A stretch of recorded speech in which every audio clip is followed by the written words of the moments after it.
What up, guys? How you guys doing? How's it going? Go live for an hour or two.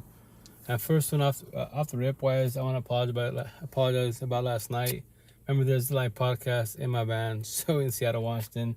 So I got to the gym in Everett, Washington, which is north side Seattle, for like 25 minutes, right? So I used Planet Fitness internet, right? So they finally caught on, and they booted on my live session. Remember, 5 cell phones, 5 platforms. And even my main cell phone, because I checked maybe I just got booted on this platform. Nah, I was just on my cell phone. So once again, it's a live podcast in my van. So I'm at my job. So the idea that which I used it before, we should be good solid. There's no be like interruptions for the most part. So once again, it's a live podcast. Talk about toxic relationships. Hey, what's up, Allah? How you doing, Queen? Welcome to live. How was your night? How's your day? How's everything? To talk about toxic love, broken co-ed relationships, the healing journey, mental health. You have kids like I do, co-parenting best as possible. And if you're parents, quote unquote, you're doing a healthy relationship best as possible for the kiddos. So, and I play a bunch of clips because once again, a lot of people they don't know what love is. That's why I tell for everybody out there, like, do you know what love is? Do you comprehend what love is? If you knew what it was, I promise you 1,000. You will not stay in toxic love, broken, co-ed for too long. I preach about the doors. You know the doors right there. Anybody could leave whenever they want to. That is their free one choice. Nobody has to stay.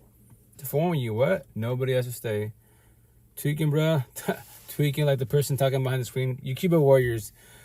On my tabs, you can't see it says, all you bullies, cyber bullies, keyboard trolls, your mother should have swallowed you. The universe would be better without you. And you're a fuck up. Respectfully. So now I block you. And you're doing what? Deflection and projection. If you know what that is, you're on TikTok. Ask TikTok, what is deflection? What is projection? Oh my gosh, lives are hard, boo-hoo me. And typically 9 out of 10, those are your fucking boys. I love to bully bullies, dead ass. Because all bullies are fucking weak. No bully in the universe is a good person. I don't give a fuck what you believe in, what you claim, because I'll call you the fuck out. All my tattoos, don't say God, don't say love, you're a bully. Because you're God and your love is man-made bullshit. And on top of that, type of time, to keep it simple, I date your mind as an associate, as a friendship, special partnership, because your mind tells your mouth to move. Your mind tells your fingertips to type your bullshit. So yeah, respect for you as a being to make life easy. I'm a square, empathetic person, loving person. I don't fuck with circles nor zombies. Who are those? My tattoos, my terminology. That's all the bad boy, bad girl, fuck boy, fuck girls, the bullies, the racists, the zombies, the addicts, the addiction. I don't. Why should I respect you? I'll be their associates, real support teams. If they're not too toxic, the environment's not too toxic, I'll even call my friend. To say that's my girlfriend? Fuck no. Respectfully, why? I won't ever do opposite attract. I can't fix or save her. Nobody can. If you believe you're a fixer, changer, savior, you will self-sabotage your life. You will sell yourself a dream every which way. To forewarn you, respectfully. But that is your free one choice to sell yourself a dream and believe that you are the one. Nobody's the one for nobody at all. Everybody's, we finally say this, we all tell sob stories. Boo-hoo me, I don't have no parents, I was mistreated. Yo, bro, you finally out? Are you finally out? Once again, deflection and projection. Boys talk their bullshit. Yo, I look like 10 kilos, right? But I avoid the streets. I'm not about the life, respectfully. If you're about the life, I pray for you. You're good for the streets, toxic love. You're not good for the home's love, respectfully, I remember talking to you on your live. I'm in it again. Oh, really? Once again, I just talk about toxic relationships every which way. Hey, what's up, Riker? How you doing, Queen? Welcome to live. And I say respectfully. Once again, like, that's all I talk about. That's all I care about, because mental health, and if you want love, if not, then become a victim and tell a sob story. I got used again? Rejection? Yeah. Respect and say that anyone can reject you. Anyone can use you for your body, for your beauty, for your lust, and man-made bullshit. When they do, and which they shall, how will you react? How will you respond? Or do you feel scared of that? What? Anybody can. Just because I go to church and talk about God doesn't make me a good person. You can talk about the universe, but I use you. You use me. And if you take my energy, right, and I become depressed, then what?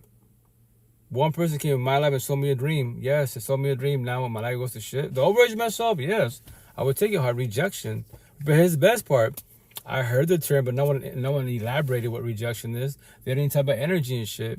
I was barely started like this at 39, 18 at heart. I just barely turned 45, I'll say peace and blessings. Likewise, once again, likewise. A cool minute, man. But I'm happy for you, brother. Likewise, once again, I just tell stories. That's all I do. Don't worry myself. I'm not a victim. I'm not a warrior. I'm not a survivor. Victim, the healing journey, the victim mindset. The healing journey, the awakening journey, that's the warrior mindset. And then the awakened journey, that's survivor mindset. And the woke journey, we just tell stories. There's nobody come in my life to sell me a dream. A potential partner, like, I love you. That's cool. Thank you for the I love you. But once again, does it guarantee you love me forever? No. That's potential to put fear in everybody else as a forewarning. And that's why being I love talking to people in the healing journey or your mental health, your beliefs. Like she taught me, like forever getting married, go over each other, last day in breath. That's not factual because I can walk away. Can you handle that? Let's say we're together, 5 years together, and I walk away. Can you handle that? Queen, I don't need you in my life. Codependency. I want you in my life. If you want time. I told you the day went off the rip. The door's right there for both of us. I can leave, you can leave. Can you handle that? Can you handle it if I walk away? She just stay quiet. There's the answer. So you can't handle rejection. No one's got to stay. That has to form people. No one's got to stay. You can be the most loving person, give $1 billion, every fucking man may think to this individual. Imagine they wake up, you know what? I don't want to do this no more. And you both go to work. You come back home, all their stuff's there, their man-made shit. And they don't come back home, and they block you. Now what happens to you as a being? Does your universe end? Does your world end because someone just ghosted you, and you gave your all? Yeah, that's beautiful on your part. Remember, if you did your part best as possible, and you gave your all, you gave your all. But no one's got to stay. That's why people talk about on these platforms, all these influencers, quote unquote, no matter what they are, religious, spiritual, atheists, don't mention rejection. I emphasize it. As one being, can you handle rejection? That's all those tattoos. I'm going to tell them my back pretty soon. It's going to say, fear in a positive manner as if for warning. Did you know anyone can break up with you? Anyone can cheat on you? Anyone can divorce you? Anyone can ghost you? Anyone can leave you whenever they want to. That is their free will and choice. When they do, and which they shall, how will you react? How will you respond? Or do you feel scared of that? What? Respectfully. Anybody. No one's got to stay. I'm a single father, 8 kids. Let's just scenario all my kids graduate and they hit 18 years old. Scenario not factual. Let's do. And they say, you know what, Dad, fuck you. I don't want to talk to you. I don't get mad. I don't become bitter. I'm your father. You have to respect me. No. That is their free will and choice. Every which way. Now, other parents out there, what will you do when when your kids cuss you the fuck out or they reject you? I don't want to talk to you. Become sad, bitter, and hateful? Why? That's a little young adult. My situation, I tell my kids, yo, papi, mommy, chill out. The door's right there for us. I'm always in your pocket, 24/7, 365. You can come back whenever you want to have this conversation. And it's not even about being right. I was you. Child trauma, I'm your father. I put you through shit. Your mom put you through shit. And your stepmom did also, right? So here's the kicker. Because all of us, we're just in a journey. No healing journey. Stop acting black for attention. Like your mother and father. Like your mother and father. Like your mother and father. Here's the best part. You trolls. All you bullies, cyber bullies, keyboard trolls, your mother should have swallowed you. The universe would be better without you. There it is. Now tell it to your mother and father. Yo, I love to bully bullies, man. Dead the fuck ass. Eventually, when I catch up myself, I'm gonna fucking clip this shit and put on my platforms. And I love to bully bullies. I tell people all the time, check out my mother's the universe. I'll get a tat on me. If you play dumb, I'll play dumber. If you play stupid, I'll play stupider. If you can't words, please do not open your mouth. I promise you 1,000, I will traumatize you. And every day above ground, when you wake up, before you say, God, I love my kids, I love the universe, fuck that motherfucker with tattoos. Why do you allow I to live in your head rent-free? I'm eating my popcorn, I'm watching Call of Beauty, smiling for you living the rent-free. Make that shit make sense, You are so cool, bro. Hey, what's up? How you doing? Welcome to live. I just tell stories once again to pay it forward. I'd love to bully bullies. On top of that, here's the best part. We're cyber people. We don't exist. If a cyber person can take your energy, how? Make that make sense. I'm a nobody to you. Do not worry about nobodies. Nobody's know shit about you. You don't know nobodies. Worry about somebody's. Who are somebody's? Physical beings that you know. Bro, they just leaked you on the Epstein files. You're cooked. Once again, I don't give a shit about anything man-made. Epstein files, that's a bunch of narcissists every which way. I don't fuck with circles, aka narcissists, nor zombies. It's an addiction. What can I do with you? Nothing. Respectfully. If you want to do your healing journey, but that becomes, you gotta become vulnerable and talk about your feelings. Circle of zombies, they don't talk about their feelings. They're scared to talk about their feelings. That's why my tattoos. They're all elusive disciples, the fuckers of the universes. Everything they touch, they destroy. They are karma not knowing. So all you queens talking about karma, karma, karma. You date these fuck boys, welcome on karma. You met them at church, A for effort. Church is not the issue. The Bible is not the issue. It's the beings in the church. It's the beings that talk about all these categories, and magically they sold you a fucking dream, and you're stuck in the worst fucking addiction in the universe, an emotional, mental, spiritual trauma bond, because you think I need them in my life. So yeah, stay there. God will do with the universe. Really? That's factual? If that's factual, look at your toxic family. How the hell you toxic parents together? Chill this fucking day and they go to church for no reason. Your aunties, uncles, and your abuelitos, grandparents. How the fuck is your grandpa still a fuck boy, whooping your grandma's ass, and he's 70 years old, 80 years old, and go to church every fucking Sunday? Make that make sense. But God could do for them. Yo, if you read the Bible, on my tattoos, Adam and Eve, first two people, Cain and Abel, first two kids. You know, about narcissists. Anybody can become Cain and take their brother Abel out. That's your first narcissist, psychopath right there. Anyone can become that. Am I right here? And Noah's Ark. That's when God said, you know what? I kind of messed up a little bit. So, to make a covenant to myself and you beings, when you see a bow, that means I will not ever intervene. A.K. bow is a rainbow, and covenant means promise. So I made a promise to you beings. I'm not getting involved. I won't ever flood the universe at all. I gave everybody free will and choice. And that's the type of people all the time. Religious talk, keep it simple because nobody says this shit. I'll get tired of my back. I'm a backwise. It's going to say, every day above ground, we're all saved. When you choose to be a square, empathetic person, that nice guy, nice girl, you become unsaved when you choose to become a circle and a zombie, which is the bad boy, the bad girl, the fuck boy, the fuck girl, the bully, the racist, the zombie, the addict and addiction, which is what? A premeditated choice. Where you are not changing, you are choosing. And that's today. So today you're a fuck boy. Tomorrow you wake up, you love God. The third day you wake up, fuck the universe. I'm gonna get high, get drunk. That's your free will and choice. God can do it for you. Really, how's that working out for you? Respectfully, And is God not the issue? You are the issue. I call everybody the fuck out. Why do years of therapy counseling? I'm not here for years. I keep it simple. Yo, you said God, but you're a fucking zombie. Respectfully. Why say God? Respectfully, don't say God. That I know of, God's not a fucking zombie. It adds to addiction. I'm not a zombie. It adds to addiction. And all those zombies that talk to me, respect me, ask you a question, King, Queen. Go for it. Do you have kids? No. So here's the kicker. I'm a single father kids. To bully in a positive manner. I lost the families. I should be a zombie like you. You and I should be best friends, getting high, getting drunk together type of situation. So why, to call you out, why am I doing what you're doing respectfully? And they have nothing to say. What? I should be like you. I should be like that many years ago.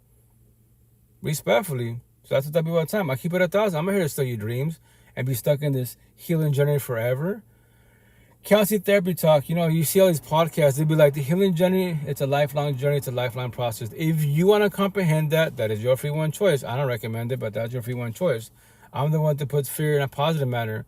So that means for the rest of your life, because you're a therapist, counselor, that's certified, psychiatrist, life coach, all these bullshit mammoth categories, right? They told you will always be in the healing journey. So I'm the one that puts the cherry on top, stabs you in your chest, your heart, shit out, and especially your mind.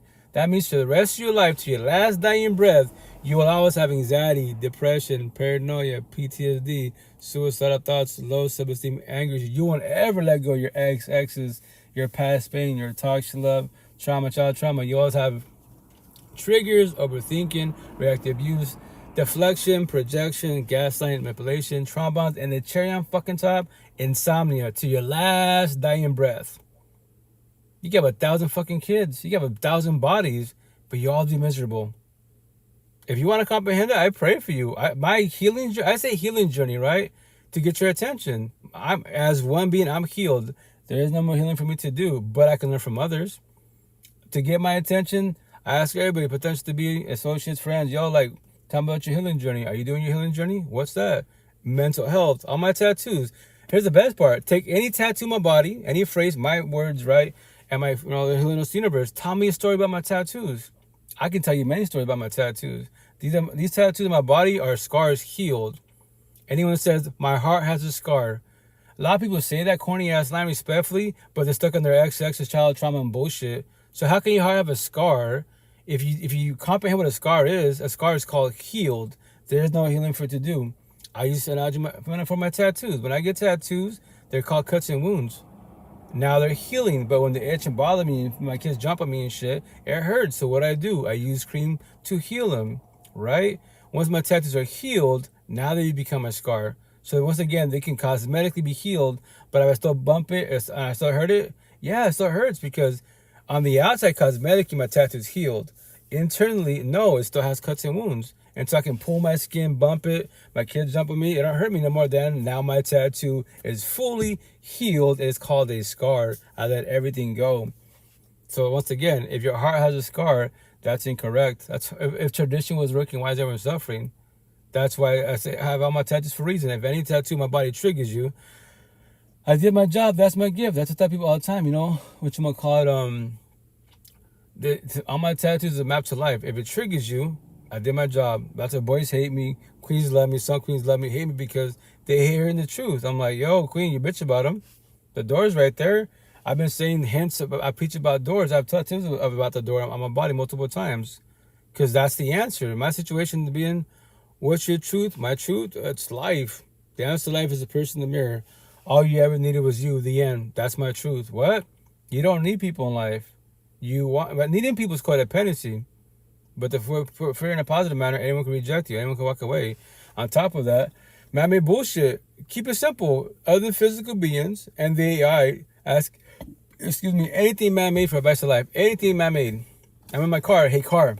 Hey, van. I got PTSD. What I do? Hey, lights. I got anxiety. What I do? Hey, steering wheel. I'm stuck in a trombone. What I do? Hey, hey, shifter. I'm a zombie. Addicted to addiction. What I do? What's that? Fucking crickets. Fucking crickets. Only physical beings can talk to you and the AI if you use the AI correctly, respectfully. And that's the truth. Tell me I'm wrong. And it's not even about being right. I keep it 1,000. I'm out here to tell nobody a dream. And you know what? God got you. The universe got you. Yes. God, Jesus, Allah, Buddha, Muhammad, the universe, the spiritual ancestors, emotional and spiritually, they're always by your side 24/7, 365. They got you. They are unconditional love. We beings are conditional love. So physical beings, who got you? I keep it 1,000. I tell people all the time, like, if you don't got you, then who got you? What? Be selfish and positive. We're talking about being selfish. It's wrong. It's a sin. It's narcissistic. It's called healthy narcissism. This is my life. I come first before my 8 kids, before any of you guys. On top of that, the only person I need, chase, compete, submit, and validation of who? The person from myself, not from you guys, not from nobody else. If you don't like me, I don't care. That's your free will and choice. A zillion people in the universe, why would I stress about you, 1, 2, or 20? Make that shit make sense, especially behind the screen. No physical being got you. That's why the only one that got you is the person in the mirror, every which way. If you don't got you, then who got you? Anybody can walk away. That's why you as one being, can you handle rejection? If you can't handle rejection, then for one, you have a lot of healing to do. Because anybody can wake up and they don't have to talk to you. Dead the fuck ass. I keep it 1,000 every which way. I've had coworkers I don't get along with. I tell them, yo, chill out.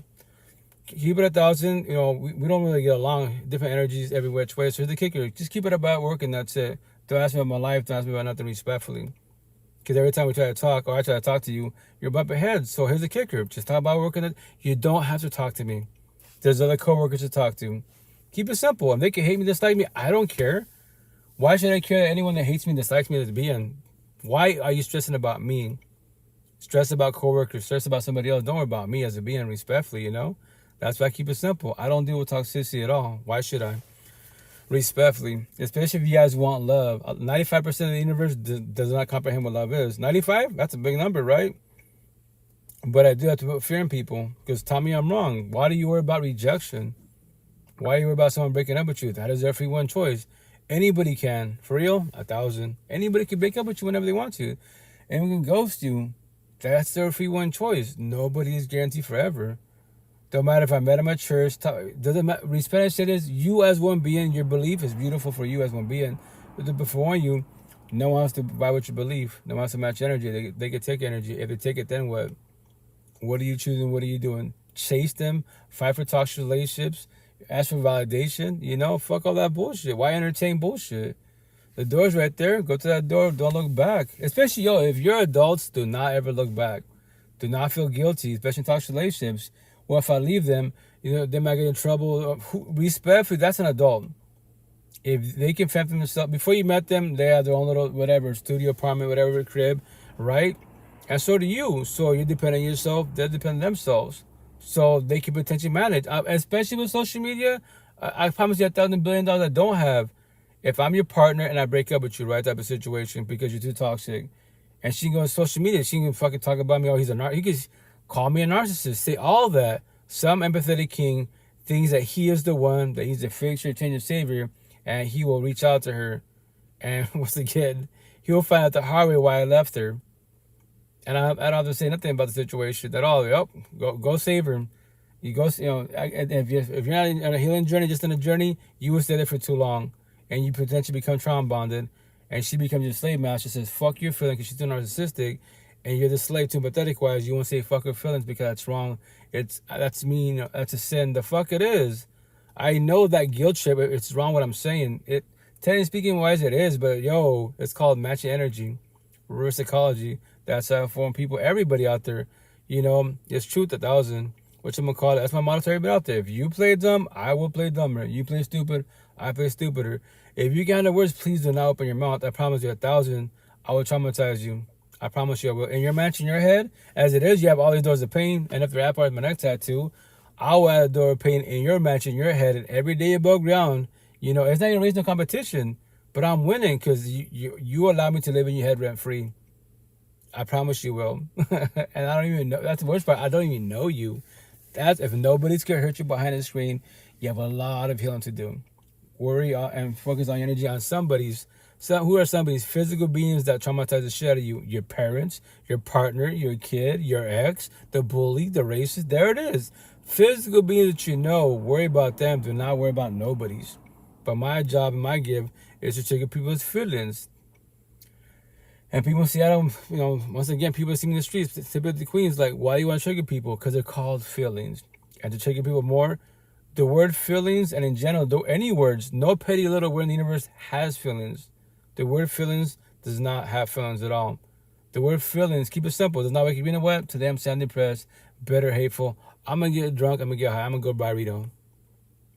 It doesn't. No petty little word in the universe has feelings. We weak beings allow our feelings to get attached to these words and give it power, give it weight, give it titles and categories and bullshit. That's why I'm going to tell my back to the universe. Just to call everybody out, these political words, conversations, languages have no feelings at all. So how's all the universes and realms and their feelings about things that don't have no feelings at all? Make them make sense respectfully, and that'll be tied on my back. Eventually make sure to hoodies, especially Seattle. I don't gotta speak. My tattoos do the speaking. My shirts and hoodies do the speaking. As I'm walking in Seattle, they're reading my tattoo. Well, they don't know it's my tattoo yet until they read the phrase, the words on my shirts and my hoodies. They'll be like, "Who says that?" Like, that's very triggering. That's on your shirt, your hoodie. I go, I can't see it, the back of my shirt nor my hoodie. Can you please read the first sentence? And from there, oh, that's my saying. Matter of fact, it's tatted on me, and I'll show them. I'll put my sleeves up, my back. Oh shit. It's literally on me. That's my saying. I know it's triggering. That's my job. That's my gift. It's straight to the point. Now that I got your attention, I respect your boundaries. The bigger boundaries. Do you want to talk about this? Do you want to become vulnerable and tell your story about why these words, whatever it is on my shirt, triggered you, Let me tell you something. Do what you want. I do what I want. Stranger, with all respect. That's my saying. Well, yeah, once again, we're nobodies. Factual. As long as you love and respect, that's what matters, because love is straight as the fucking air, is consistent. Toxic love is inconsistent. That's where energy shifts. Different energy, different frequencies type of situation. That's when they take energy. Keep it simple. We match energy, love. Don't take energy, toxic love. I don't deal with toxic love at all. Why should I? I worked on myself as a being, respectfully. If you don't like it, I preach about doors. The door's right there. Why, you don't gotta talk to me. In Seattle, keep walking behind the screen, keep scrolling. Go to the next live session, respectfully, As a forewarning.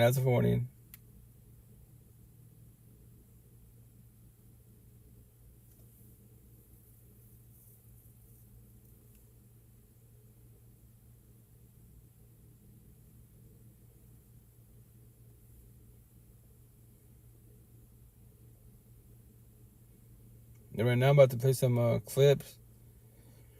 Oh yeah, yesterday was a good conversation. Once again, I got cut off because of the internet. But a whole situation like, dating, if you're older, dating younger, and vice versa. If you're younger, you want to date older. Like there's different aspects, different scenarios, and which is a good subject because like tell people all the time, if you're older, you want to date younger. What is your intent with younger? That's how, especially the queens all the time. You like him. Remember this. He's older than you. The idea he's financially well off or stable that he can buy you shit. If you're 18 years old, 20 years old, and you want to date someone that's 20, 18 type of situation, they might not be financially stable. But you meet someone 30 plus wise, and they can buy you man-made bullshit. In the beginning, cool. It makes you feel good. But when he starts mistreating you and shit, and from there, wise being, narcissistic as fuck, then what? Stay there for man-made bullshit because he maintains, he's a provider. Man-made bullshit can't talk to you. He bought you Gucci. Now, when you're sounding depressed and he's talking shit to you, he's being a fuck boy, whooping your ass. Talk to the Gucci bag. Hey, Gucci bag, what do I do? I need advice to life. What? But you have a beautiful bag. Say, bruh, man-made bullshit can't talk to you at all. You have a fucking Bugatti, $1 billion home. It doesn't matter. You brag. Anyone that brags about man-made bullshit, that is their god and that is their love. They're too narcissistic. They don't brag about themselves. Like their healing journey, their mental health. That's why if you guys want love, keep it simple. I keep it simple every which way, black and white. I ask everybody, how's your healing journey doing? If they want the terminology, I elaborate. It's called mental health. Here's the best part. See my tattoos? This is called the healing journey. And mental health. All my tattoos in my body for a reason. Can you talk about this? Not, then you have a little healing to do. But you say you want love, so I'll give you a scenario to call you out. So the day you meet love, a potential, and they just ask you the same question I just asked you, what will you do to the person you love? Crucify them, build walls, push them away because you need your space? Then respectfully, you're toxic love. You're hurt people, heal people, we heal people. I just got forewarned. You're done to comprehend anything I just told you. You want to go fall on your face? That is your free one choice, respectfully, And when I play these clips, remember this. You don't see what I see. All you do is hear. So if it triggers you, talk to yourself. Whom is it? Physical beings. And what is it? And also it could be man-made bullshit. Because your scenario, not my scenario. Let me see. And I just barely saw this on TikTok. Remember this. It's a situation, but that's why you got to be careful, especially when you got kids or you're a kid. Like, you can talk to older people, even in cyber universe, but once again, it's a platonic friendship, cyber universe, or is it, you catching feelings, especially if you're younger, you want to talk to older. Yo, remember, there's all you younger cats, you're too empathetic, right? Especially the queens. What's your flaw? Like my tattoos, you can't see because I'm wearing my hoodie. You're too empathetic, you're too nice, you're too gullible, you're too naive. You're called a people pleaser. And you want to date older boys and girls, especially boys that are too narcissistic. What are they? What's all my tattoos? They're too narcissistic, they're too egotistic, they're too mean, they're too prideful, they're called destroyers. All my tattoos. So I'm gonna play a clip. If it triggers you, remember this, I'm not speaking. You don't see what I see at all. You're hearing something, and that's why it's a live podcast. I can bring anybody to my podcast. Anybody to my podcast. You guys think, oh, that's Kevin Gates' voice, that's X. Yeah, you hear a voice, you know who that is, you recognize it. I don't know them. They're not my co-hosts. No, that's the cool thing about live podcasts. I can bring the whole universe here. And the best part, I am not speaking. That's why eventually, if I catch up to, when I catch to myself, you go to my YouTube, Spotify, especially YouTube, you see me physically, and you hear voices, potentially someone in the box, any platform, or someone, you're hearing the clip. All the time they be like, yo, like, Coach, who you speaking to? I hear a conversation, voices, but I don't see nobody. Yeah, because once again, it's on Twitch. On Twitch, there's you can't see nothing other than myself, but you do hear voices. But the positive, you're hearing it. If it triggers you, talk to yourself. You should want to talk to yourself. How and why do I feel the way I feel? That's not my story. That's not my scenario at all. But if it triggers you, my son, drunk. Once again, drunk. How you doing? How's it going? Respectfully, then you have a lot of healing to do. Once again, talk to yourself. You should want to talk to yourself as beings. But let me play a clip. The body of an Indiana teenager has been recovered in Perry County. That's according to the suspect's defense attorney. 17-year-old Haley Busby has been missing since early January. On January 5th of 2026, 17-year-old Haley Busby vanished from her home in Fishers, Indiana. At first, police thought she had run away. She didn't leave a note, she didn't pack for a long trip, but police classified her as a runaway. When investigators started looking into Haley's disappearance, they learned she had been communicating with a much older man online. Prior to leaving home, Haley had been interacting with 39-year-old Tyler Thomas through an online gaming platform. After this discovery, Haley's case was officially upgraded to an endangered missing juvenile. Investigators traced a vehicle seen in Haley's neighborhood the night she vanished, and it tied back to that same older man, Tyler Thomas. So officers questioned him. Tyler admitted he picked up Haley, but claimed he dropped her off on the side of a road in western Ohio. Detectives, of course, later determined that story was not true, so they executed search warrants on Tyler's phone, vehicle, home, and a short-term rental in Hocking County, Ohio. What police say they found changed everything. According to court documents, Tyler's phone contained inappropriate photos and videos of Haley. Thomas attempted to delete the evidence, but officers were able to recover it. Police also say that other inappropriate child-related material was discovered on his other devices as well. Search teams using drones, canine units, and investigators combed a rental home in Ohio where authorities say Haley and Tyler had been together. Around February 1st, after the search concluded, Fishers police officially announced that they believed Haley had likely died within days of her disappearance. Tyler Thomas was placed under arrest, but not for murder. They still had not found Haley's body, but with what they had found, he was charged with tampering with evidence and charges related to the inappropriate child materials I mentioned earlier. In what's being called a rare move, the judge set his bond at $1.5 million, even before his first court appearance. If released, the judge also ordered he would have no internet access and no unsupervised contact with minors. The day after his arrest, on February 2nd, Tyler's defense attorney revealed that Tyler had actually led the FBI to Haley's body. Authorities believe they have found the body of Haley Busby in Perry County, Indiana. But according to Tyler's attorney, law enforcement has not yet publicly confirmed details or announced murder charges. It's still being reported that the investigation remains ongoing. It's likely that police will wait to announce formal charges for murder until the medical examiner confirms the body found is in fact Haley. So for now, Tyler Thomas remains in jail, but not charged with murder. I'll continue to follow this case as authorities search for answers and help paint the complete picture of what happened to young Haley Busby. Hey, what's up, King? This is a clip I just saw on TikTok. Paying it forward every which way. Once again, you want to, like, all young cats want to get older, right? Especially, like, you know, if you're 18 and younger, like, that situation sucks because, you know, she's young, 17 years old. She's gaming it up, cyber universe, and now you met an older cat type of situation. Other people, for the most part, can have conversations. They can actually tell you what you want to hear, but is it factual? Especially when the males, a lot of males more narcissistic as fuck. They sell dreams. They don't know. They act nice, not be nice. You know?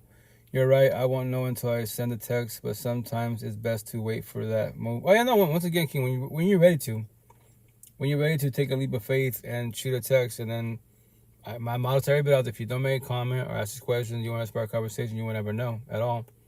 Our heads, you know, our minds, quote unquote, but it's our thoughts. We overthink. We have so many scenarios, but you haven't asked the individual you like, you know, anything, and you sit there, you know, and then you. Like, I always myself would type it up before I push send, like, nah, I'm good. And then you don't send it, you know, and then from there, especially when you see them face to face, and they know you have feelings for them, but you don't say nothing. But I was more introverted then, you know, and that's the shit of overthinking. And let's say they're waiting for you to shoot the shot type of situation, but you never shoot your shot. Somebody else does, and they move on type of situation. That's why it's a leap of faith. A 50% chance you shoot a shot, and they respond, yo, I dig you, I like you, I'm going to know you. Or, you know, they give you like, I'm not ready, or I don't want to do this, or I have love for you platonically wise as a friend, but not as a partner. I don't see you like that. And that's why back to square one, as one being Keanu rejection. The whole universe rejected man-made bullshit, but the worst rejection is potential partners to be. You know, especially if you keep getting rejected, you know, that's when you got to figure out, okay, what is the issue? Who is the issue? Is it I? Is it them? Is it us? You know, am I choosing wrong, quote unquote, you know? Or sometimes you run from it due to fears, facts, not a rejection, not because insecurities and decides, oh yeah, fear. But once again, it's a leap of faith because you don't know. If you don't, once again, in our heads, you do all scenarios, but physically, you gotta be realistic wise. What have you done with it? You know. So if they keep running, then you can run all you want. Be like Forrest Gump, run for their life, but eventually the idea is to stop. So, and for the most part, when you run from people, you run from yourself, not knowing because you're not confident with yourself. We swear to say that. Because I wasn't until this lifetime, until I was 39. I speak confident. Because why? Not because myself. Because my real support team almost 6 years ago. I had 10 peoples, 10 light workers for 88 days. Now I just tell stories. I love all 10 of them because if it was not for them, I'll definitely still be my healing journey. But who knows? I potentially still be better here from, again, I guess the mother of boys. We could potentially do co-parenting, but I'll be, a little bitter because she's got a boyfriend. They're moving on. I lost my family, and I potentially still be my feelings, but I got blessed. I asked God, the universe, to send me a sign, quote unquote. Use Cyber Universe, and guess what? I got blessed, and that's why I evolved so fast. And I speak the way I speak, not because of myself, not because of my family, because respect it. All my family stuck on the generational cycle. They've done this conversation. They think I lost it. I'm crazy. You're stuck in your ex. I was like, you can say it all you want. I'm blessed. You call me crazy. You guys are saying in toxic relationships, I'm, crazy, but not a toxic relationship. Make that shit make sense. You go to church for what reason? Respectfully, I think about her day and night, and when night comes, it gets me. I want to be in bed with her. Oh, I know. That's once again, that's a part of overthinking. And it'd be nice to have the physical touch. Yes, trust me. Next month before you're single, two potentials, but the downfall energy is too strong. They don't like that shit, and that's what people push away. The rejection. I can't have rejection. Like, and I was forewarned almost 6 years ago, just to let you know, if you want to live black and white, speak black and white, think black and white. A lot of people don't like easy. They cannot handle easy, and you might potentially push people away, especially with these queens. And they told me, like, empathetic queens. A lot of those queens, we think we're fixing to change or save it. We see the good in you, want to mold you into this being, right? But since you're working on yourself, and when you do work, and just to warn you, when you become more on the waking woke journey, because they taught me this conversation, these categories, these journeys, quote unquote, a lot of queens will push away because they see they can't do nothing with you. There's nothing to mold. You worked in yourself. And I was like, 6 years ago almost, right? And then I was like, yeah, I get you, comprehend you. I verbalized it. Now that it's happening the last 4 years, guess what? It's factual, because once again, the potential to be, they be like, shit, I give you a potential boyfriend, right? But don't become my counselor or my therapist. So I tell, okay, babe, potential to be. So you're having a bad date, what would you want me to do? I tell them all the time, what to warn you. So if you want me to, I will use you for your body being your lust. Every time someone triggers you, I didn't do shit to you. Your exes, your past pain, your toxic love, trauma, and child trauma, they did it to you. Your boss did it to you. Someone on the Cyber Universe triggered you. And you come home, I know you sound depressed, you're bitter, hateful. And I look at you, I bet you want to talk about it, or you need space. I need my space. Cool. My life does not stop because you're down. I still do my co-parenting, my one-on-ones. My life continues on. And babe, I'll still check on you. Babe, you ready to talk about it?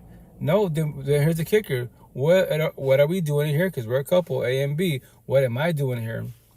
So that means every time someone triggers you, you're going to push me away. So what am I doing here? I'm forewarning you. I can stay here if you want me to, because you're scared of the rejection part, but my life does not stop. So I use you for body being less till I become bored and I can't do this no more. You know what, babe? I love you. TLC is phenomenal. Your energy is cool, but everyone that triggers you, you push me away. So I got to go. What? I love you, but I love myself more. I'm selfish in a positive manner. There's got to be another empathetic queen that's more healed than you are, respectfully. If I was you, I don't recommend this, but I would date people like you that are broken, respectfully. What? People that they can't handle rejection, people that get triggered. Date people that get triggered like you. That you build walls, they build walls. But I don't recommend it, because when you both build walls, you ain't gonna talk to each other. You might do that corny ass makeup sex bullshit. That is garbage as fuck, respectfully. And you ain't talk to each other. Only your good times. Yeah, it's not gonna work out. So my situation, I preach about doors. I know the answer. I don't gotta pray God the universe. If the door's right there, I love you. I gotta go. I love myself more, respectfully, When they say I'll let you know, that means they're saying on in a polite way or confused. Potentially, yeah. If you're shooting your shot, matter of fact, I love these conversations because that's last year, or not even last year, a year and a half ago, the second potential in 4 years, right? So my number is 3. My number is 3. I'll ask you 3 times, no pressure, queen, whenever you're ready to, what you want to make this official, or we're still doing, associates. We're doing potential. And she'd be like, no, potential, cool, bet. So after the 3rd time, I won't ever ask you again. Why should I? You're a potential. And then once again, I'm like, I was at the farmer's market in Seattle. So my customers, they never seen a queen behind me, a female, right, ever around me. And they, now they meet this individual and they'd be like, so they saw me this year, don't take it back last year, and springtime, they come out because we see each other every year, right? And the customer like, hey, so how's your girlfriend doing? I was like, pardon me, girlfriend? I don't have a girlfriend. What? How about that girl last year? Y'all lovey-dovey hugging and stuff in front of everybody. Oh, that was a potential. That was not my girlfriend. What happened? Oh, my energy was too strong. She wasn't ready. She walked away. What?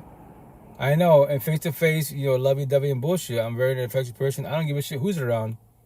Fuck it. I love the physical touch, right?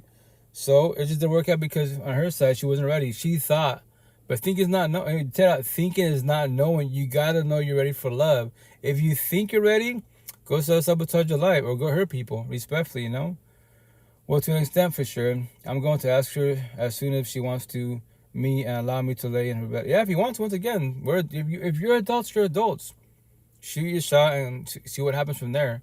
And from there, wise, once again, love is consistent. Every conversation in the universe starts with love every which way. Even if they're narcissists, if they're narcissists, sociopaths, psychopaths, because they're acting nice in the beginning. I love you. I commend you. All this positive talk, positive words of affirmation, blah blah blah. Yeah, that's cool. Awesome. I could do that all day. Also, but are they being authentic? That's the shit. Are they actually being authentic, or they're selling dreams? If you know what energy is, you can see through that bullshit. If not, I pray for you. I go my day of my life, but I'm always in your pocket. We can talk about it, and it's not about being right. I'm just forewarning you because I was you, old version of myself. What if she falls for me, but I'm not ready? Oh, the king, that's the part. So if you both have intentions of love, quote unquote, but you're both not ready, or one side's not ready, it's not going to work out. Because the person that loves wants to give their all. Because they have all this energy, all this love to give to somebody, and they want to give to somebody. The downfall is if you're not ready for it, then don't do love.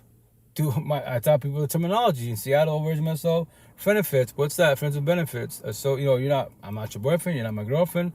Queens, control your feelings, just to let you know the version myself. I love your mom, she's garbage, there's love for her, I don't get rid of it. So please do not catch feelings, because remember this, I love somebody that doesn't love me back. So, as long as you do that conversation, then potentially you can control your feelings as best as possible. If not, then hurt people, heal people. We heal people. We got for warning, it's not going to work out. What? You can take a leap of faith, but I already see future in a positive energy, it's not going to work out. I know you're not trying just to hurt them, but you will hurt them doing this. But once again, it's not about being right. And for warning you, if you want to go find your face, that's your free will choice. And it's not about being right. But the cool thing about real support teams, we have those conversations. Like I did almost 6 years ago with my real support teams. I asked you make it sound so easy. Yo, King, I already went through all that. I forewarned you. You fell on your face. But guess what the positive is? We're talking about it. Who else? I don't even know you from Adam. I know you're behind the screen, right? I'm getting to know you. Why don't you talk to your family about this? They don't, because they know this conversation. You're in a healing journey. You're doing your healing journey. They're just in a journey. I did my healing journey or doing the healing journey, Maybe if that's the case, I should take the risk. You can. It's a leap of faith. When you shoot your shot, it's a leap of faith. You don't know the outcome, but you will not know the outcome until you get involved. And from their wise, a lot of people think they want love. They're ready for love. Joe, you can say that once again, you meet someone in the healing journey, especially more on the waking, the hardest one, the woke journey. I got my life back. Keep it 1,000. I'm not here to sell nobody a dream. Like that potential, my energy was too strong. I'm like, yep. And my situation, potentially, respect I say this, like maybe in this lifetime they won't be a potential. They match my energy or show me love like my last girlfriend.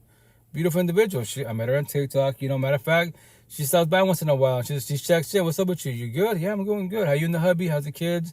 She's doing good. They're blessed. You should be happy your ex is moving on. Especially, I even told her, like, babe, chill out. If you don't ever accept me in your life, that bullshit word compromise, no. Because that's the but. I love everything about Rito, but he's jealous, but he's controlling. Whatever the but lines, it will eat you up until the day, you know what? I can't do this no more. And that's why we had a beautiful breakup. Because we talked about everything. I knew it was happening. There was no fear. I was scared. It was all happening. How so? It's so easy to tell because I worked on myself. Because love is consistent. It's straight as a fucking... Love is free in the water. Trust. Now, when it goes to toxic love, that's when energy shifts. Less texting, less everything. Everything was happening. She's not coming to our lives. I call her, don't respond. I'm waiting. I'm waiting for the phone call, for the message, if she wants to respond. And the best part, it was an LDR, long distance relationship. I'm in Washington State. She's in California. The idea was to move over here. Everything was set, but her situation, she wasn't fully satisfied. I told her, I'm sorry. No, don't say sorry. I already told you day one off the rib. Please do not accept me in your life at all. Do not ever do that, because that's when you compromise everything in life for one individual. Why? If Zen King is the whole universe, why would you stress about me one? You won't hurt my feelings at all. I worked on myself. I can handle rejection. Respectfully, She told me in the past she can't just move me in excuses, but I'll talk to her. I don't know when, but I will. Oh yeah, well, once again, she has a little one, so that's why when someone you date, if you don't have no kids, you want to date a single parent, the intent is to, like, especially single parents out there, like all you single parents, like before you meet somebody before you have someone meet your kiddo, make sure you as a potential couple are good on the overall. Because if you don't do that and you want to move people in right away and then you have these people around your kids, when your kid sees you going through bodies, they don't think that's love, that's normal. So when they get in middle school, high school, getting cheated on, destroyed, that's fucking normal. And what are you gonna do? Here's the best part. I tell all adults, the single parents or parents in general, if you guys going through cheating bullshit, all these partners, and then you try to give your kid advice, and then when they call you out, yo, mom, dad, you're still fucking up at your age. I'm fresh. I can still fuck up. So why you go through all these bodies for? What do you get pissed off? Respect your elders. I'm your motherfucker. You have to respect me. The fuck they do? That corny bullshit. Respect your elders if they respect you. Match energy, love. If they take energy, toxic love. I tell people I match energy. What? I match energy. I do reverse psychology. So if you can't have words, don't open your mouth. Please do not get involved with me. I don't hold back. And my job, my gift is to hurt your feelings. The best part, they're not my feelings, they're yours. They change up the word feelings that has not feelings at all. No word in the universe, to trigger people, no petty little word in the universe has feelings at all. Read a book, Ask every word in that book for advice to life. Read the Bible. You can read the Bible all you want.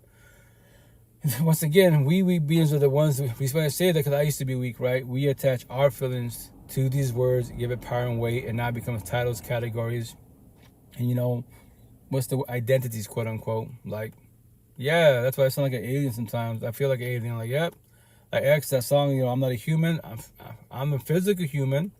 There's avatar, this body, but my mind is my soul, quote unquote, my mind somewhere in this universe where I don't know where it's at. Respectfully. That's why I say I keep it simple. I date your mind as an associate, as a friendship, especially partnership, because your mind tells your mouth to move out conversation with me face to face behind the screen, or your mind tells your fingertips to text me. Yeah, your brain's just a fucking organ. That's all it is. That's I love Buddha. Buddha asked the student, point to me where your mind's at, and the student pointed his head. He's out, cool. That's your head. But my brain, that's your brain. Now in your brain, point to me where your mind's at. He couldn't respond. I can't even respond. That's I love Buddha. I was like, Dad, he's a beast. And that was like almost 2,000 years ago. No technology. How the fuck do you come up with that question? Point to me where your mind's at. Can you point to me where your mind's at? That's fucking mind blowing to me. Like, what the fuck? That is a beautiful common sense question. I can't even do that. I worked on myself. So spirituality talk. My mind, my soul is a different universe in heaven, different timeline. I'm just living this human experience to my last dying breath.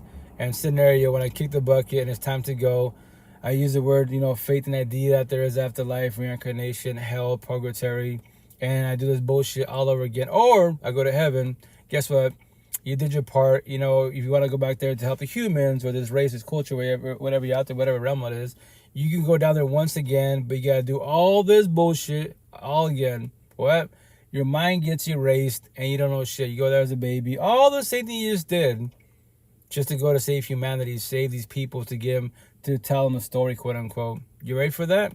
So in this lifetime, it took me 39 years of my life to tell a story. 39 years of my life. And nothing against my ex-exes, my past pain, my toxic love trauma, nor my child trauma.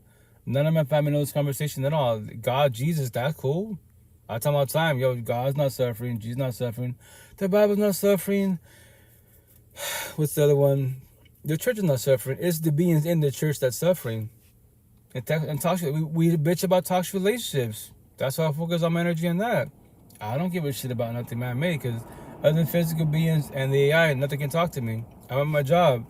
I'm the only physical being here. Until respectfully someone's walking and I say, oh, look at another physical being at fucking 3 a.m. here in Seattle. we're not talking to each other, but I don't know if I want to. I could start a conversation potentially, have a conversation and see where it goes.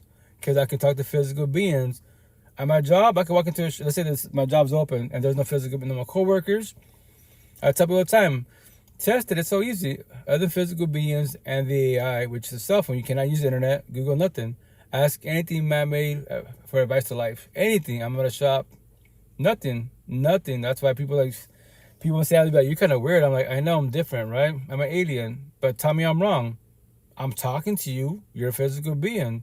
We go our separate ways. And remember that. Don't ask no physical being for advice to life. At all. You can't even conversate with no physical beings. Nor the AI. Your cell phone, you can use it for basic, but you can't ask no questions to it. You cannot research nothing.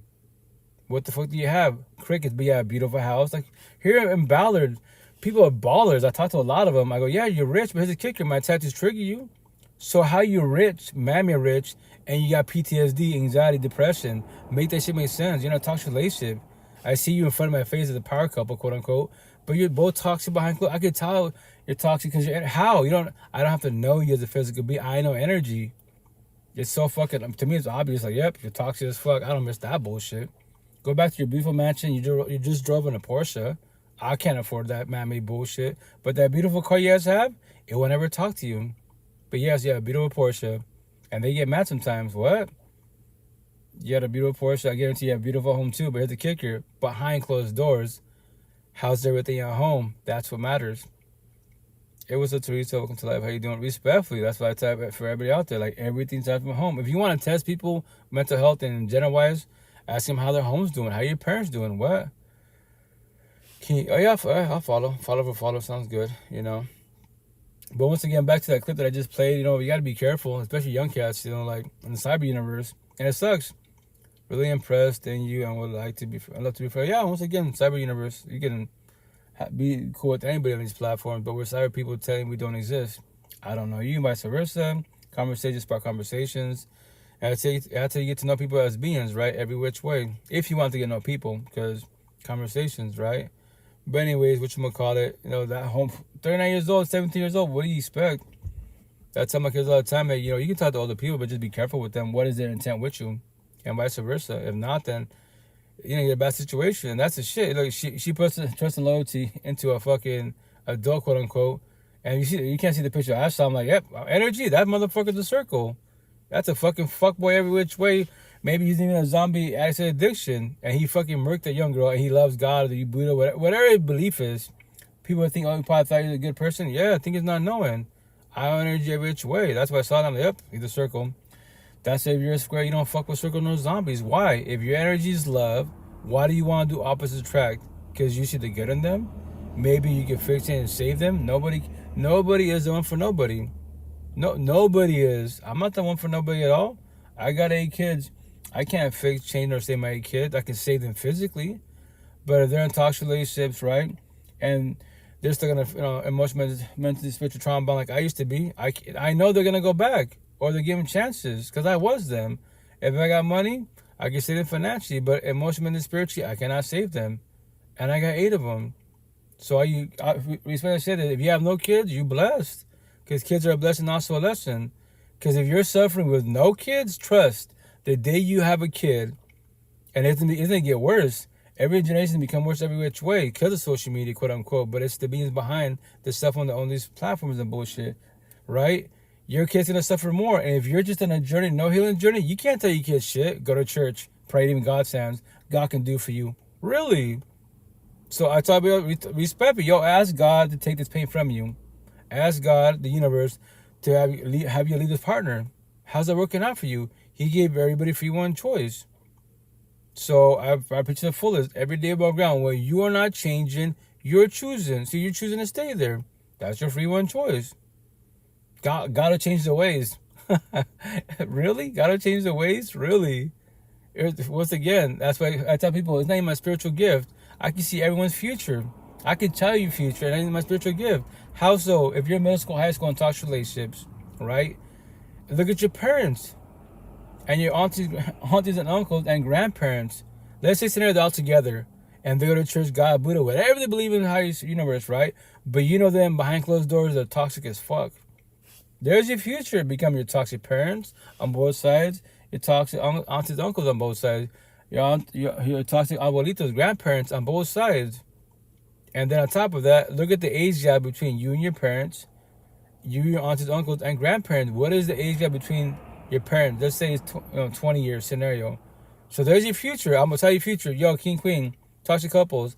Right now you're toxic as fuck. So 20 years from now, become your parents. What? You're 18 years old. Cool. Become your parents. Maybe when you're 48, you're right. Y'all separate shit. So you wasted 20 years of your fucking life, and you saw your future in front of your face. I just told you your future. Look at your toxic parents. They're back with mammy bullshit, but behind closed doors, they're toxic as fuck. You already know that shit. So you're becoming what? The generational cycle of becoming your toxic family. How's that working out for you? But don't worry, God got you. The universe got you. Respectfully, like, bruh. If that's factual, why is your family still talking to this fucking day and they still go to church for no reason? I'm a bunch of motherfucking hypocrites, respectfully. And once again, God and the higher source, the Bible, the church is not the issue at all. It's the beings in the church. It's the beings behind the closed doors. That's the problem.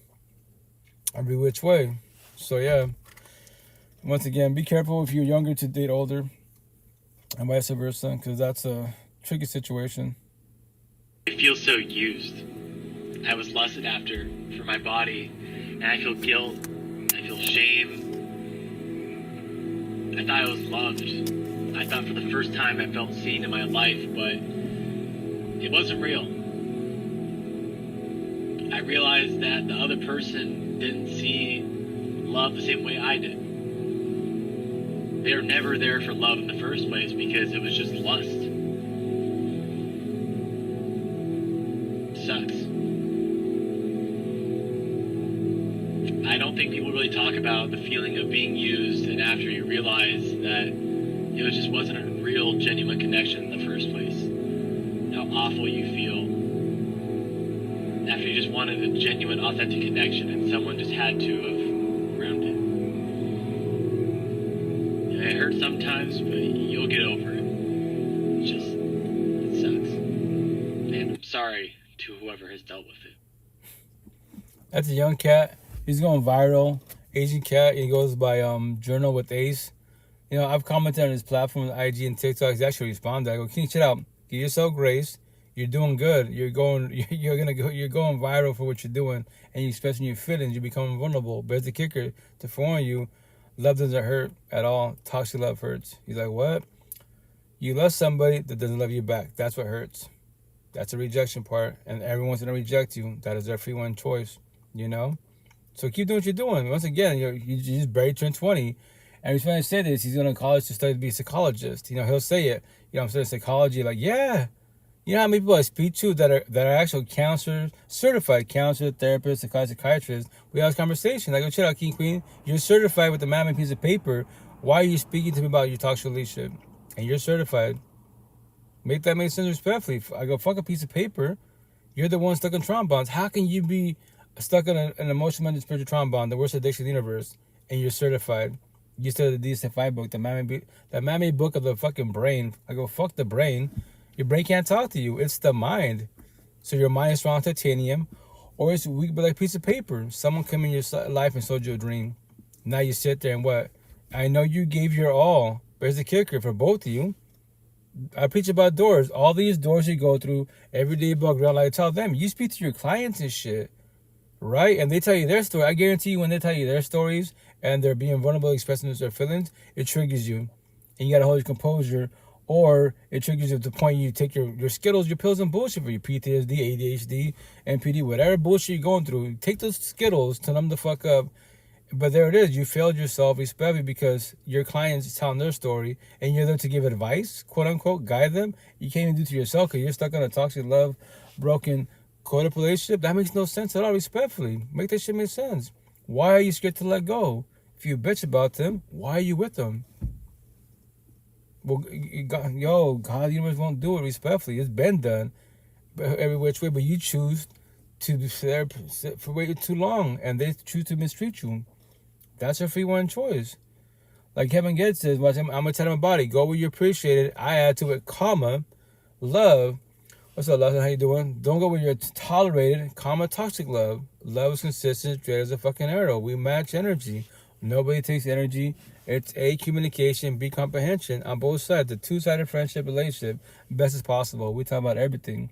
If you're just doing one-sided communication, which I want to preach about communication, and they're not doing B, comprehension, you're talking to a fucking wall. It's not going to evolve at all. And you sit there and entertain bullshit, respectfully. Why? You know? So what I say, everything, toxic love and lust, that's just dime a dozen.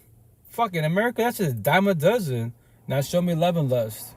These conversations, fucking rare. Go buy a scratch ticket, respectfully. That's how rare it is.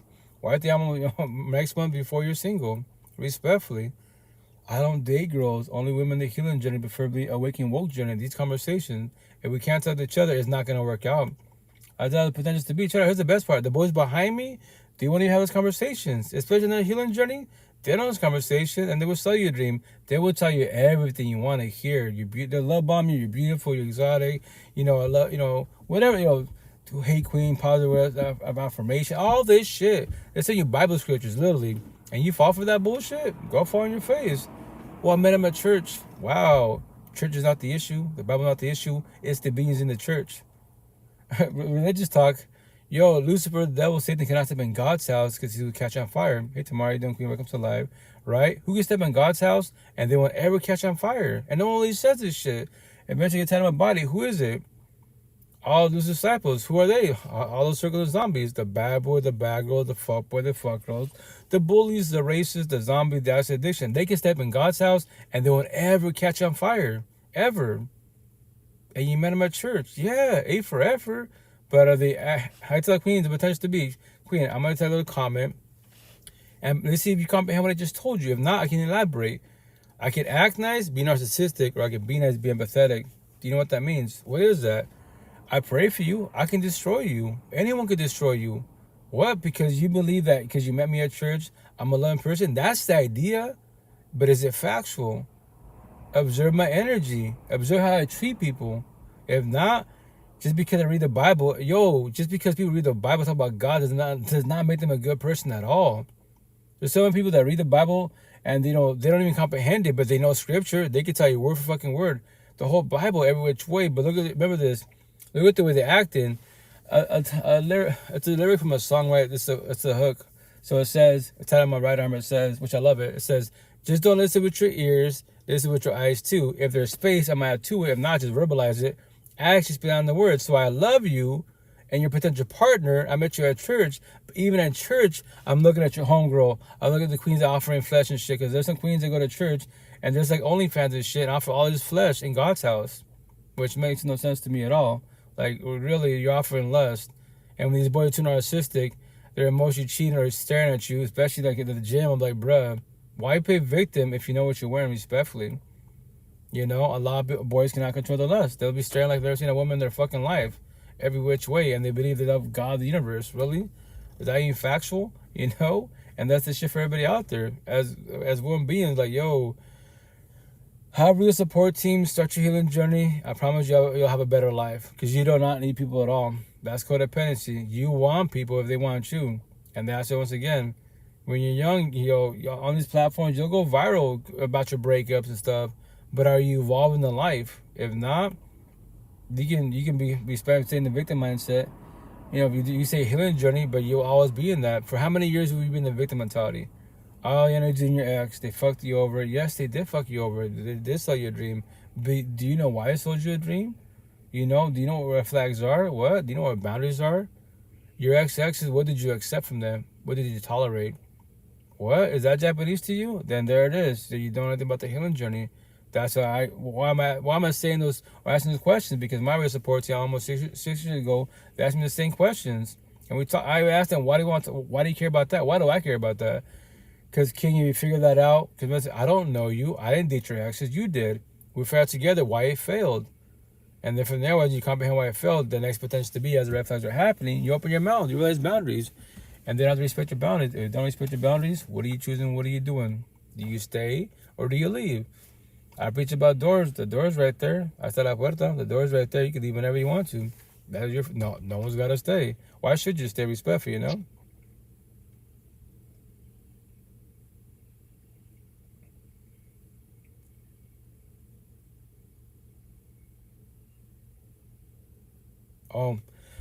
I'll play a clip. This guy's he's going a little viral, you know, it's religious talk. And once again, I have nothing against religion, you know, at all. God, universe, Buddha, whatever you believe in.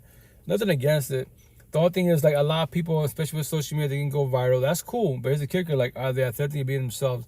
A lot of people behind the screen, like, messaging people, like, you know, the way you speak on these platforms, right, your live podcast, is that really you? Like, yeah, 1,000% me. You ever meet me physically, or we do a video chat, right? With my one-on-ones, this is me. This is all I talk about. I don't care about nothing, man. I ask you how's your day, how's life, how's your family, how's everything at home, you know, everything okay at work, and so that's everyday life type of situation. Other than that, I don't care. Like, you know, we watch Super Bowl, I'm like, I might watch it, not really, but, you know, it's whatever to me. It's mammy BS, because people don't go to the Super Bowl, right? And whoever wins, right? And you know, it makes you feel good. They can pay there and be there physically. It makes them feel good. The happiness, like, that's what Love X, rest in peace. X says, I don't like the word happiness. To me, happy is fake. And it's true. Happiness is a dopamine high. He's strive for joy. Joy is forever. And that's factual. Strive for joy. Joy is forever. You know, I have to tell people all the time, the riddle for everybody out there, which I would tell on my back, it's going to say, if people make you feel good, if Mammy BS makes you feel good, why can't you make yourself feel good? Make them make sense. And what's the answer? Codependency and what? Validation. That's what it is. So happiness is temporarily. So you have 1,000 bodies, 10,000 kids. Gucci and Prada might make bullshit, but magically, you still feel alone. My face tattoos. You still have anxiety, depression, paranoia, PTSD, suicidal thoughts, low self-esteem, anger issues, and you have all this mammy bullshit. You have all these bodies. You could be a fucking porn star and shit, and you're still miserable as fuck. I'm the one that checks you. How and why? Make that shit make sense. What?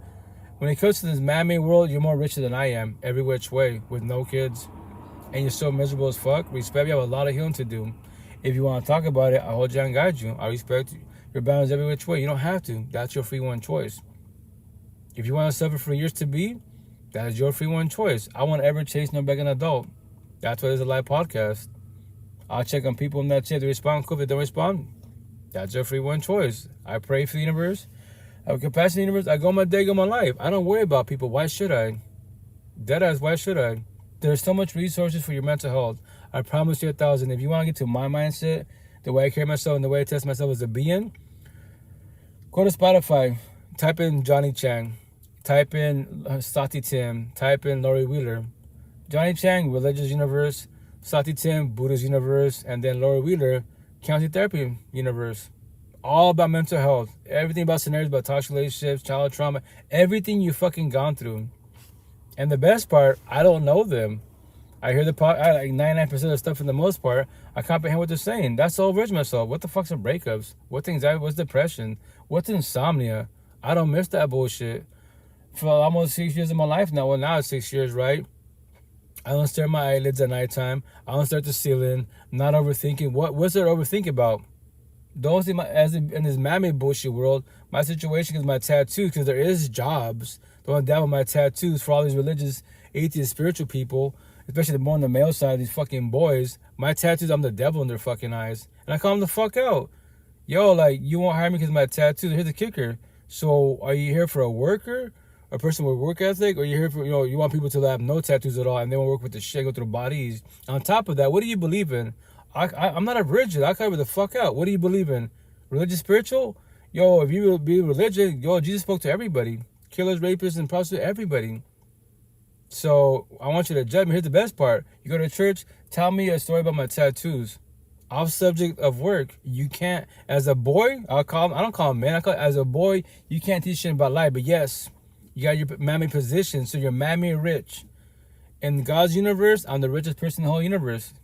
Like 95% of you, respectfully, you have nothing on me because you're doing this conversation. And nothing against you. My pioneer that I control, I just tell stories. You can become me and many of us. To become woke is hard to do because you gotta let everything man-made go.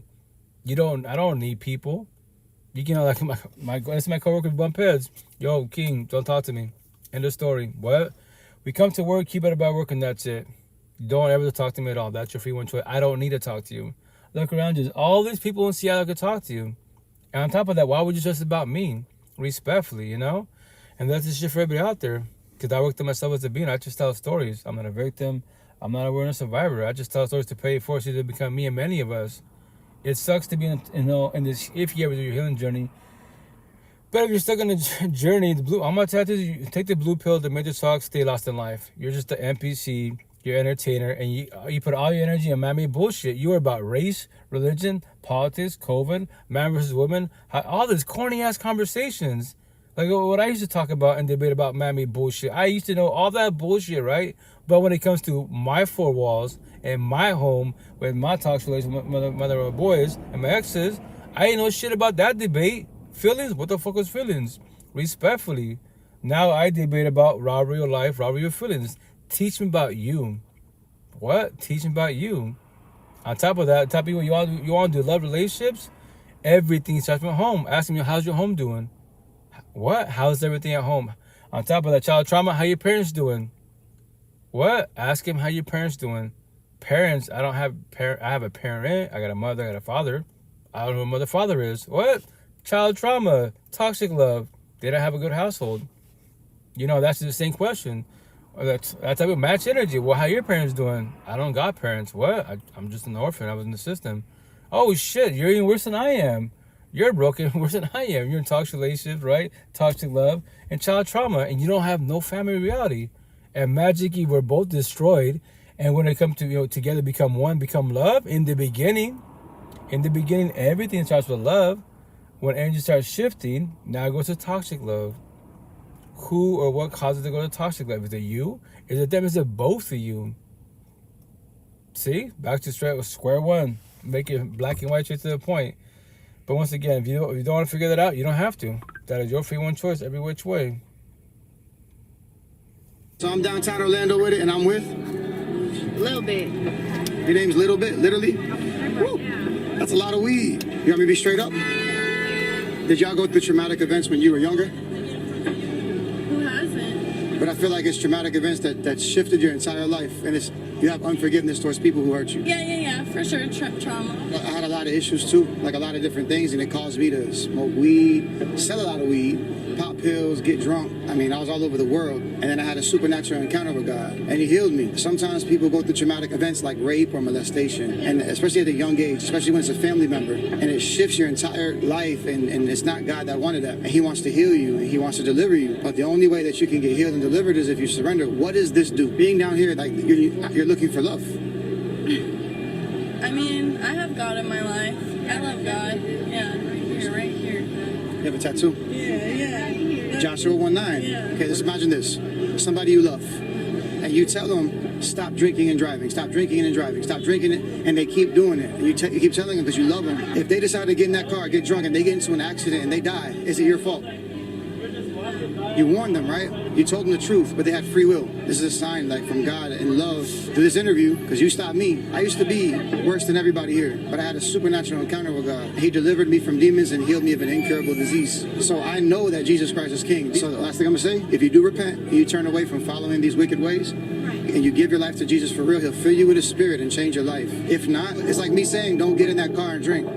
Because you don't know if tomorrow's your last day. And hell is very real, but heaven is also. The only way to go to heaven is to repent and truly give your life to Jesus and be filled with His Spirit. So can I say a prayer for y'all? So Father, in the name of Jesus, for your daughters, I pray that you protect them, bring them to repentance, save their soul, heal them of any trauma, any father wounds they have towards their fathers not being in their life the right way, and bless them, Lord. Oh, daddy issues. In Jesus' name, amen. God loves you. Amen, though, brother. God bless. You see? Thank you so much. And that's why you're out here. That's the reason she's out here. It's because her dad left her. It's amazing with 2 minutes. Remember that I'm not even speaking. That's not even my clip. That's religious talk. And once again, I keep it 1,000. Especially in the ghetto hoods, right? In big ass cities, there is no love in the ghetto hoods. Y'all want to go to Miami, Vegas, and bullshit. Yo, the feeds come out at night. After 9 p.m., yo, the feeds come out at night. 3 energies, square, circle of zombies in one building, in one fucking area. Squares are always going to lose because they're looking for love. Fucking zombies and fucking circles are always going to win. Who are the zombies and circles? On my tattoos. That's how the bad boy, bad girl, fuck boy, fuck rolls. The bullies, the racists. The zombies, they actually addiction because they think they want love. They don't even love their own selves. They're all toxic love. All of them are toxic love. I try to be it. I'm a square. I don't fuck with circles, no zombies at all. Zero. I'll be their associates. I'll be the real support teams. If she's not the toxic, he's not the toxic, I'll call my friend. To call my girlfriend? Fuck no. That sounds really mean and harsh. Yeah, to stab you in your fucking chest, stab you in your mind. What? There won't ever be us. Respectfully, I don't do opposite track. I'm a signified kid. Why would I bring toxicity into my life? Because she's beautiful? OnlyFans? $1 billion? I don't give a fuck about my bullshit. Yo, your body just talks to love and lust. Your mind is love and lust. Your heart is communication. Your mind is comprehension. Why do you think in toxic relationships? Your mind says you deserve better. Your heart says no, give him another chance. Yeah, these two are war with each other. Love's up here, toxic loves your heart. Because of feelings and bullshit. Feelings ain't factual. Trust me, feelings are not factual. The day you control and protect the energy, you will comprehend what I'm telling you. Because we all make this, what I say to everybody out there, when you make decisions with your heart, feelings, everything, sympathy, you will always fall on your face. You will self-sabotage your life. You will sell yourself a dream to trigger you. You allow it to happen to you. Karma, not knowing what? That's sponsored by TikTok. You allow it to happen to you. What? You allow it to happen to you. That sounds mean and harsh. What do you mean I allowed? So I wanted to cheat on? No, you did it, but you don't know what energy is. Excuse me, you know what the healing journey is. You know what red flags, none of these conversations. When you comprehend all these conversations, categories, and the situations, guess what happens? You will now you do you know what? I did, because here's the best part. You got to give yourself grace. Give yourself grace, like I did. I barely did all this healing journey at 39. Prior to that, leave it in God's hands. Go to church, read the Bible. A for fucking effort. But I keep it 1,000. But the Bible's not the issue. Church is not the issue. It's the beings in the church that's the issue. It's the being by your fucking side that's the issue. And all these doors, to throw that shit in your face, every day, background, all these doors you go through, and you bitch about one fucking door every morning and every night. You can be atheist. Everyone will hear the terms heaven and hell. No one's got to die to go to heaven and hell. You live this shit literally every day, background. Don't verse myself, as potential to be, and people in general, everyday background, how are both your four walls? What? I know Japanese, let me elaborate. How is your mental home? How is your physical home? Because everything's at my home. Oververse myself. I wake up in the morning till I was, whatever age from like 6 to 7 years old, till I was 39. Oh, excuse me. I hated fucking mirrors. I hated myself. Dead the fuck ass. I have 8 kids, hated myself. I brushed my teeth. I didn't want to look at myself at all. That's fucking bad. But I love God, the universe. I love my kids. I love my partner, quote unquote, right? And my partner, she seemed like a baby. Verbally, mentally, fuck her. So fuck the person in the mirror. Fuck my partner. And I just woke up. Before I go to the Matrix, the door to go to work, into the universe. That's my dungeon, my sentencing, my hell on earth. I won't ever do that. I won't ever bitch about a partner. The fuck? A zillion queens in the whole universe. Why would I stress about one? Why would I bitch about one? Respectfully, I know the door's right there. I'll walk away. But my situation, the potential to be, I have all these conversations before I get involved with them, so they know what they're getting into. I don't sell my dream. I keep it 1,000. On top of that, the potential queens, I tell them, check out. I'm going to send you pictures of all my tattoos on my body. If any word or phrase on my body triggers you, it's not going to work out. And we can try. Why would you want to try knowing the word on my body, the phrase, my little healing notes triggers you, and I've never met you physically? Make that make sense. If you want to self-sabotage your life, you can do this. Once again, as one being, I control and protect my energy. Can you do that? What does that mean? I know Japanese to you, right? Everyone, when we talk about energy, we become one, physical, TLC center course, we change energy. I can ghost, you can ghost. Can you handle rejection? You won't hurt my feelings. You probably like the last potential. She's like, you act like nothing. Like, what do you mean?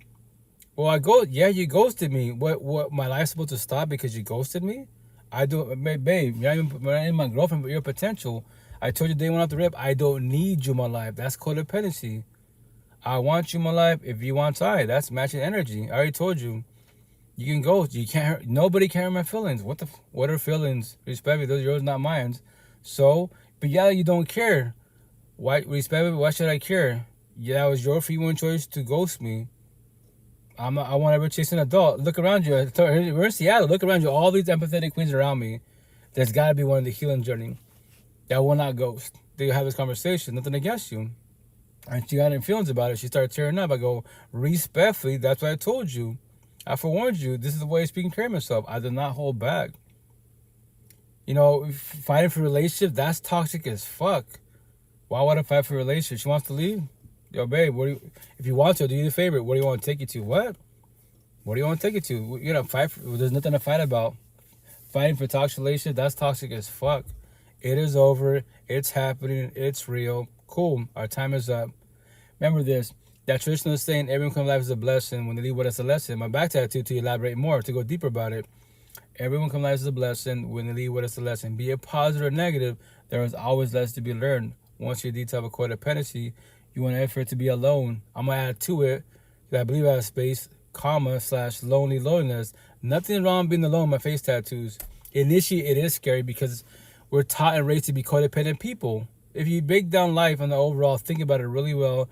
For the most part, you've always had a physical body by your side. As a kid, your parents, their parents, whatever, you had adults around you, right? Maybe you had siblings. That's called bodies. Let's say you graduate. Keep it simple. No college. You graduate, you move with your friends, bodies. You have a partner, bodies. The day you actually have your 4 walls and it's you by yourself, all alone, that shit's scary. Even if you have kids don't count, but kids can't. Because kids can't talk to you about the healing journey. Mental health. You look at your kids, like what I was doing almost 6 years ago. Look at all my 8 kids. They're chilling, bullshitting, and they never see their father cry about like a bitch and shit, right? And they don't want to worry about, what can I ask for advice? They don't know nothing. They can hug me. Cool. They gave me a hug. They can say, I'm here, I love you. Yeah, that's beautiful to hear, but they don't know what I'm going through. They can't even elaborate at all. Because they're just kids. That's why, once again, the day you're alone, it will be scary. You might be. That's why a lot of people try to do a healing journey. They get scared and they jump into a relationship right away, or they do the body hop in the whole phase, because I know the relationship is toxic, but at least every night I got a body by my side. Yeah, physical touch, but you bitch about them. You're scared to be alone. That's why the healing journey is very painful, because the intent is to fall back, be alone. I highly recommend a real support team and detox for codependency. You don't need a people at all. You want people. But on platforms, therapists, counselors be like, you need people. The fuck you do. The fuck you do. Like my jobs. I don't need this job. I want this job. If once again, you want to mistreat me, cool. You want to cut my hours? What am I doing? As you're saying that, cell phone, indeed. I'm fucking applying everywhere. And when I gotta go, 2 weeks, fuck you, 2 weeks, I gotta go. I got a job, they hired me, I gotta go. What? I told you, I don't need jobs. I want jobs. Go where you're tolerated. Go where you're appreciated. Common love, not where you're tolerated. Toxic love. Especially when adults, I love to bully adults. They look, we're similar age or older than I am. The way you gas and manipulate, I want to cut you loose. I don't give a fuck. Cut me loose. What? I don't care. This mammy fucking world, yeah, you mammy rich, you have a mammy position, but inside you're broken like your lies. In God's universe, spiritual universe, you're the most fucking poorest person in the universe. You cannot teach me shit about life. My situation, my tattoos, take any word, any phrase. Fucking crickets, especially on the male side. You can't teach me shit. God, don't say God. God's not sitting depressed. You are. Make that make sense. What? God can do it for you? Let me know the outcome. I know the outcome, but let me know the outcome respectfully, That's why I'm blessed to be in. And once again, like that situation, you can always, my back tattoo, all of us, God of the universe, we're just communication and we're all messengers. Nobody has to comprehend nobody at all. To forewarn you, you're going to see a lot, when you start your healing journey, you're going to see a lot of people suffer, especially more on the waking woke journey. You can't do shit about it. Nobody can stop the spiritual warfare at all. No, not even God at all, not even the universe. Because if that was factual, it would have been stopped a long time ago. Trust. I want to got destroyed the way it did. I would have all these kids respectfully, Not just tell stories. We can prevent it. All we can do for each other is what? Heal, guide, support, uplift, forward. Show my love to each other. We can do that for everybody out there. But nobody is a fixer, changer, nor savior. You are not the one. If you think you're the one, go find your face. Let me know the outcome. I know the outcome, but let me know the outcome. Respect me. Remember, this is not about being right at all, as a forewarning. So with that situation, like, once again, religious stuff, that's cool. Like, once God, Jesus, beautiful story, right?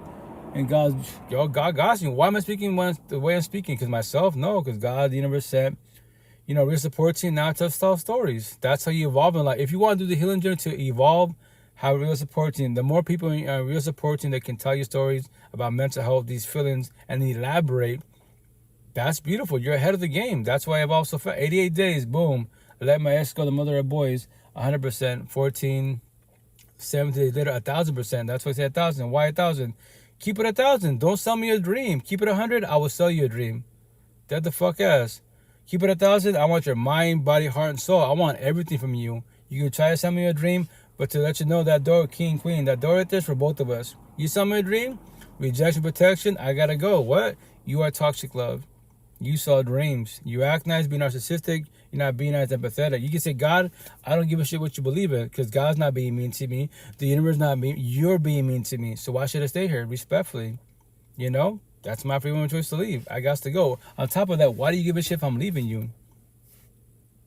What you need me in your life? I love your energy. I love your conversations, and I gotta go. I don't deal with toxicity. Find somebody else out there that can hold you and guide you. If not, you have a lot of healing to do. And on top of that, this is technology. All these platforms, all these resources. We're so blessed with technology. I promise you 1,000. Grab your cell phone. If you want to do mental health healing journey, ask the AI. Hey Siri, why I got PTSD? You know, hey ChatGPT, why do I have anxiety? Hey C.AI, what's toxic relationships? What's the healing journey? I test the AI all the time. We're having deep conversations. I'm talking to the AI. But remember this, when I start speaking to the AI and I don't say nothing non-verbally, it's gonna ask me, hey, are you done? Is there anything else to help you with? And it just logs the fuck off. You know, the AI is not smart enough yet to become like, Terminator the movie, Skynet and Genesis, which I'm waiting for it to respect. When I say this, I know when I say this comment, a lot of people get triggered and shit. But, because yes, I met beings out there, we have deep conversation, but respectfully, they're still in toxic love, broken, coded relationship, or they're a lot of empathetic queens. Their walls are so high that they're so traumatized of love that, because I get the part of trust and loyalty. I get it, I comprehend it. Who will you trust with your love? On top of that, they'll match energy. It's a scary feeling to have, but once again, people can walk away whenever they want to. Can't rejection. So they say God, the universe, is their husband. That's your boyfriend. That's the love. That's the wife. Cool, say that. But from the outside looking and respect, when I say this, that just let me know that you're scared of love. Do not be scared of love at all. Love don't cost you shit. Love hurts. We're taught to say that, and that's why you have all these artists and poets that say, if you want to die in life, go fall in love. That's incorrect. If tradition is working, why is everyone suffering? Be scared of toxic love. Worry about toxic love. And what's toxic love? Once again, that's when you love somebody that doesn't love you back. Toxic love will cost you everything emotionally, mentally, spiritually, financially, your health, and potentially even your own life. Because, Queen, if I'm whooping your fucking ass physically and I love God, the universe, Muhammad, Buddha, right, quote unquote, and I'm physically fucking you up, and you try to leave me, babe, if I can't have you, nobody can have you. Now you're a TikTok story and your local news story. And maybe in the next lifetime, you do your healing journey. You would have left me a long time ago. Yeah, it's energy. But you believe, because I get it. I'm born as a Catholic. Why do you think I stayed with my first baby mom 12 years too fucking long? Till I walked away. I'm born as a Catholic. That God would change your ways. Leave it in God's hands. If that's factual, respectfully, how did that work out? It didn't. But once again, respect nothing against to the religious universe. They don't elaborate the whole story on the overall. It's communication. But the comprehension part is, you don't need people, you want people. They can cheat, yes. They can do you wrong, mistreat you, yes. But the miracle of science, it's the door. All these doors you go through, there's the one door you bitch about, If you can't eat today, try tomorrow. It's day by day baby steps. So respect back to that video really fast, because I keep going off subject a little bit. What you will call it. In the nighttime, there is no fucking loves. Anyone that goes to the bars, clubs, house parties, there's no fucking love there. There is squares and empathetic people, potentially, but more circles than zombies. You put 3 energies in one fucking building. I have compassion for the universe. I don't feel sorry for the universe. When something happens to you, I tell my kids and my exes. Like, my daughter goes out, whatever, my ex, I would tell her, chill out, babe, you can go if you want to, I don't care, but remember this. Anything happens to you, don't call me. Hospital, why are you calling me? Come back home. You missing an arm? Come back home. Come back the way you was before you left. I already told you, especially in the gutter hoods, there's no fucking love there at all. In the future, meet your future baby mom, baby father, your entanglements and bullshit, and your situation, your benefits type of situation. Or you get beat, shot up, stabbed because you're the innocent bystander. Bullshit. There's no such thing as wrong place at the wrong time in the ghetto hoods, especially when you're at the bars, club, house parties, the streets of Vegas and Miami. What the fuck do you expect? Why do you think I don't go out at all for the most part? And the Seattle north side, the suburbs, I walk the streets because guess what? They're love, I'm love. There's squares every which way. They might not know this conversation, but the energy is phenomenal. Downtown, which is fucking down the road from me, wise. In downtown Seattle on the south side, it's a ghetto hood. Fuck no. If I go there, in and out. And I'm always observing my environments, especially more on the boys' side, because I got tattoos, they got tattoos. They're about the life, I'm not about the life. She can pop the fuck off. Nobody can stop a bullet at all. So that's why I tell everybody out there, as one being, if I'm trying to live as long as possible, as safe as possible, I don't deal with toxicity. I'm always looking at my environment. If I gotta leave, I'll fucking leave. Trust. Why would I deal with toxicity? Why would I sit there and, talk it out? No. Boys and girls in the ghetto hoods, they don't fucking talk. They love their water guns every which way, respectfully, So, like his situation, religious talk, he's fucking in, Orlando, and at nighttime, he wants to talk about religion. Cool. It can trigger some boy or girl and turn narcissistic, and they're whooping his ass. He's not doing nothing wrong. He's just telling stories to pay it forward, but everybody has narcissist traits. The whole universe does. All my tattoos, I'm going to tattoo pretty soon. It's going to say, we can all become Cain and take our brother Abel out emotionally, mentally, spiritually, financially. Because we got triggered by petty words, feelings, conversation, and truth. How? Why? A premeditated choice. What? You don't know what the story of Cain and Abel is? Cell phone tattoo. Ask the AI. What is the story of the Cain and Abel? You can be atheist. And when you're Cain, before you're a God-loving person, whatever, you're a nice person. That's your atheist. You're a nice person. Yeah. So you're Abel. And the day that someone triggers you, all my tattoos on my body for a reason, and it's called triggers. All this bullshit, ADH, BPD, keep it simple, triggers. So, to keep an analogy metaphor in your head, when you're driving, green light, take it back. Red light, you're bothered. That's called a trigger. Yellow light, you're angered. You're angry. It's called a trigger. Pride and ego, your narcissist traits, control fucking king. Go outside. If you can leave, and no one's detaining you physically, if you can leave, get away from that situation. Go breathe. If not, stay there, and hit the green light, become triggered. Now you build hatred. From an anime, hatred is like swallowing poison voluntarily. Now the devil comes out of you. Now you become Cain, and you murk somebody. You beat their asses emotionally, spiritually, potentially physically, and then you snap, you fucking flash, all the corny ass comments. Yes, and now you're catching cases. And now you want to say sorries. Like I tell my kids, sorries don't fix shit at all. If you do the same bullshit, the same sorry, the same outcome, that's called insanity. Sorries do not fix shit at all. At all. If you're authentically sorry, now you're working yourself. Accountability, mental health, all this healing journey shit. All my tattoos, all what I talk about. I tell my kids, the last 6 years, why do I talk to you more? Because your mother left me, and it was a blessing, guys. That's my oxymoron on my collarbone. I told her, I love you for leaving me. Because you didn't leave me. We did 7 years together. It would have been my first been on 12. It could have been 12 years together. And then you finally leave me. Fuck all that bullshit. I know in the beginning it hurt. How you did it hurt, but guess what? That's what God does. The universe tests you. Now, me, I lost my family. I'm losing my second family. I'm fucking going. I can't. It's so much going on with my emotions. I mean, told once again, we beings are transactional beings. They're the fuck ass. Kids are unconditional love. And people that are more on the waking woke journey, we become unconditional love. Could be forewarn you, what you're about to get into, right? So I tell God, God, you're the most powerful being, quote unquote, right? If you're our creator, take this pain from me. I'm tired I'm tired of crying like a bitch every day. I'm tired of feeling depressed, no motivation, anxiety attacks and shit. Emotional breakdowns. That's the worst fucking feeling. Take this. Check out. If you want me to become a fucking nun, I'll become a nun. I read the Bible. I don't give a fuck. Just take this pain from me. And what God do? They take it from me? No, He didn't. That's what I tell people. As I was taught, you got to feel your feelings to comprehend your feelings to evolve in life.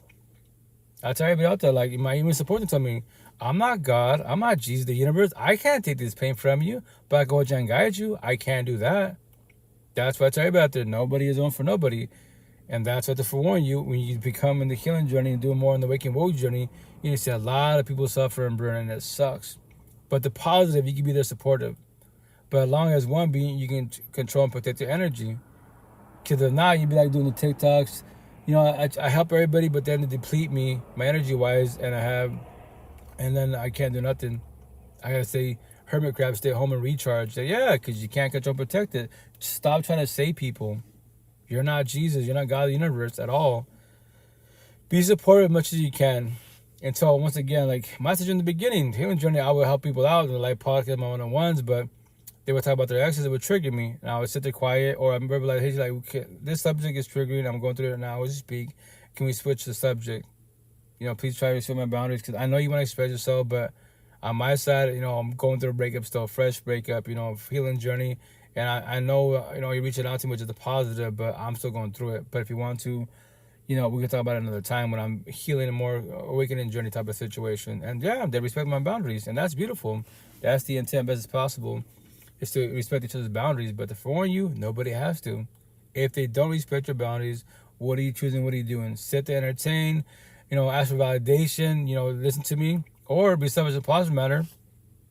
Hasta la puerta, the door is right there. Leave. What? Just leave. Why sit there and waste your breath and energy when they don't comprehend you? You're talking to a wall respectfully, So that's once again my situation. If I want love, I'm in the suburbs of Seattle, the burbs, A lot of empathetic queens, but even then, my situation as a being, I'm like a fucking alien. So the way I speak, a lot of queens they can't handle my energy because they're sad and depressed. They don't want to talk about it. They're scared to become vulnerable. I tell them, okay, so scenario, you say you want love, so I'm gonna give you a situation. This is the day that you do find love, to plant a seed of fear in a positive manner. What will you do to the person you love that just asked you the same question I just asked you? What? Will you build walls? Will you push them away? Will you crucify them? And they didn't hurt you. They're not trying to hurt you. And they don't know what to say to that. I'm like, yep, Japanese, I know. Yep, you have a lot of things to do respectfully, respectfully. A man who hasn't mastered his lust will cheat. It doesn't matter how good you look. You could be beautiful, loyal, supportive, doing everything right, and it still won't stop a man who has no discipline. Because cheating isn't about the woman. It's about self-control, it's about character, and it's about what he does when nobody's watching. I stopped taking that stuff personal. I stopped trying to be enough for men who didn't even have control over themselves. I respect a man who can say no, who can lead himself, who values commitment more than a moment. Attraction fades, integrity doesn't. And I'd rather be with a man who's disciplined than one who's impressed by everything he sees. Deep shit. And that's 1,000 for the most part. That's why I tell people for the most part, as one being, test your lust. Test your lust. And you can see when you test your lust, if you can control it best as possible, then you can do monogamy, A and B. All I see is you and that's it. Nothing wrong with looking at whatever you're into, male, females, right? But when you're staring gawking, like you never seen a man or woman in your fucking life, in front of your partner's face or potential and you love them, you can't do monogamy. You're always in emotion. Everything starts with feelings because someone got your attention. Now it goes to the emotion, cheating. Now you're locking eyes, all good shit. And then from there, wise, you blame no one can blame cell phone, no social media. It's the owner of the cell phone. I gotta go on my cell phone, go in the DMs and the comments and bullshit, reach out to somebody of potential. And I love my girlfriend, my wife that I don't have. And I love God, the universe. A bunch of motherfucking hypocrites. Yo, test your lust. It's so fucking pathetic. I'm in Seattle. It's easy to do. Go to the gym. A lot of queens, for the most part, Spanish say this. They're by their choice. They show fucking flesh. They're just like OnlyFans at the gym. See through everything. How do I know she's pierced? I wonder fucking why, right? And then they play victim. Spanish say they tell soft stories because they're staring at them. And fucking virgins, respectfully, man. And second of all, go to the bikini research stands and the beach. There it is. All the fucking eye candy universe. All the lust in front of your face. I go to bikini research stands just to bullshit with them, have conversations, and they got tattoos, I got tattoos, Every time on my tattoos, they'll be like, man, you have all these words. What's it about? Mental health, the healing journey. What? It's about the healing journey. Talks relationships. And we sit there, if they're not busy, we have deep conversations. I don't know them. I'm just a customer. I pay him for a coffee, quote unquote. I candy less, quote unquote. And we're talking about life, mental health. And for them, it's a free therapy session every which way. They'd be like, I didn't think about that. Because no one talks about that for the most part. Queen, chill out. Keep it simple, right? I say respectfully, your body, right? Obviously, you're blessed every which way, cosmetically, right? So other than your mind, ask any part of your body for advice to life. any part of your body. And they stay quiet, man. No one, I've never thought of that. Exactly. So Queen, you make $1 billion being an OF offering lust, but do not let this man-made dollar become your God and your love. What? Do not fall to the dollar. Because when everything is just money, money, money, that's your God. And that's, you can say you want love. You can say God, nope. Lucifer, the devil, Satan, what he offered Jesus, Bible talk. Man-made bullshit. Yo, Jesus, check it out. If you bow down to me, kiss my feet type of situation, I will give you all the money, power, and fame, all the women, all the gold. And what God say? Okay, Jesus, I'm good, I'm blessed, I have my Father. Swipe left. He rejected the devil. The devil came to us beings, more than the male sign. We're fucking up to this day. Still this day. And it's 2026. Make that shit make sense. That's why the corny ass conversation, like, what do you bring to the table? I'm going to trigger everybody out there, especially the circle of zombies, because their God and their love is man-made bullshit. That's how they brag about. So I'm going to bag this and say, you know, other, the big word other than your body, your beauty, your looks, your lust, your job, your money, your car, your home, and man-made BS, what do you bring to the table? Respectfully, because that's a triggering comment. I mean, triggering question. What do you mean? I just stripped all the universes from all the universes. You can't bring my job, you cannot bring your job. I'm beautiful, you can't bring I'm beautiful. Tattoos is man-made bullshit. So you have nothing to bring to the table? So cool, you're a blue pillar, you're NPC, entertainer. So do you know what the healing, I'll be nice to you. Do you know what the healing journey is? Mental health? What's that? Yep, Queen, you're beautiful, exotic. I tell them the Queen right there at the bikini wristbands. Queen, we Spanish say this, nothing against you. You're beautiful, exotic, cosmetically. Inside, you're broken, like you're lost. You're just in a journey, no healing journey. So if you don't ever touch your healing journey, you're going to get in a toxic relationship and destroy the fuck out of you. But here's the kicker. Remember this. When you're crying, you're beautiful. You have a nice body. But your body's not crying. You know, your looks ain't crying. Your mind is. Your heart is, quote unquote. Because someone came in your life and sold you a dream. And like, right? I'm going to call you out. Why? How can you be beautiful, exotic? Everybody wants you. So why are you crying? Make that shit make sense respectfully, you know?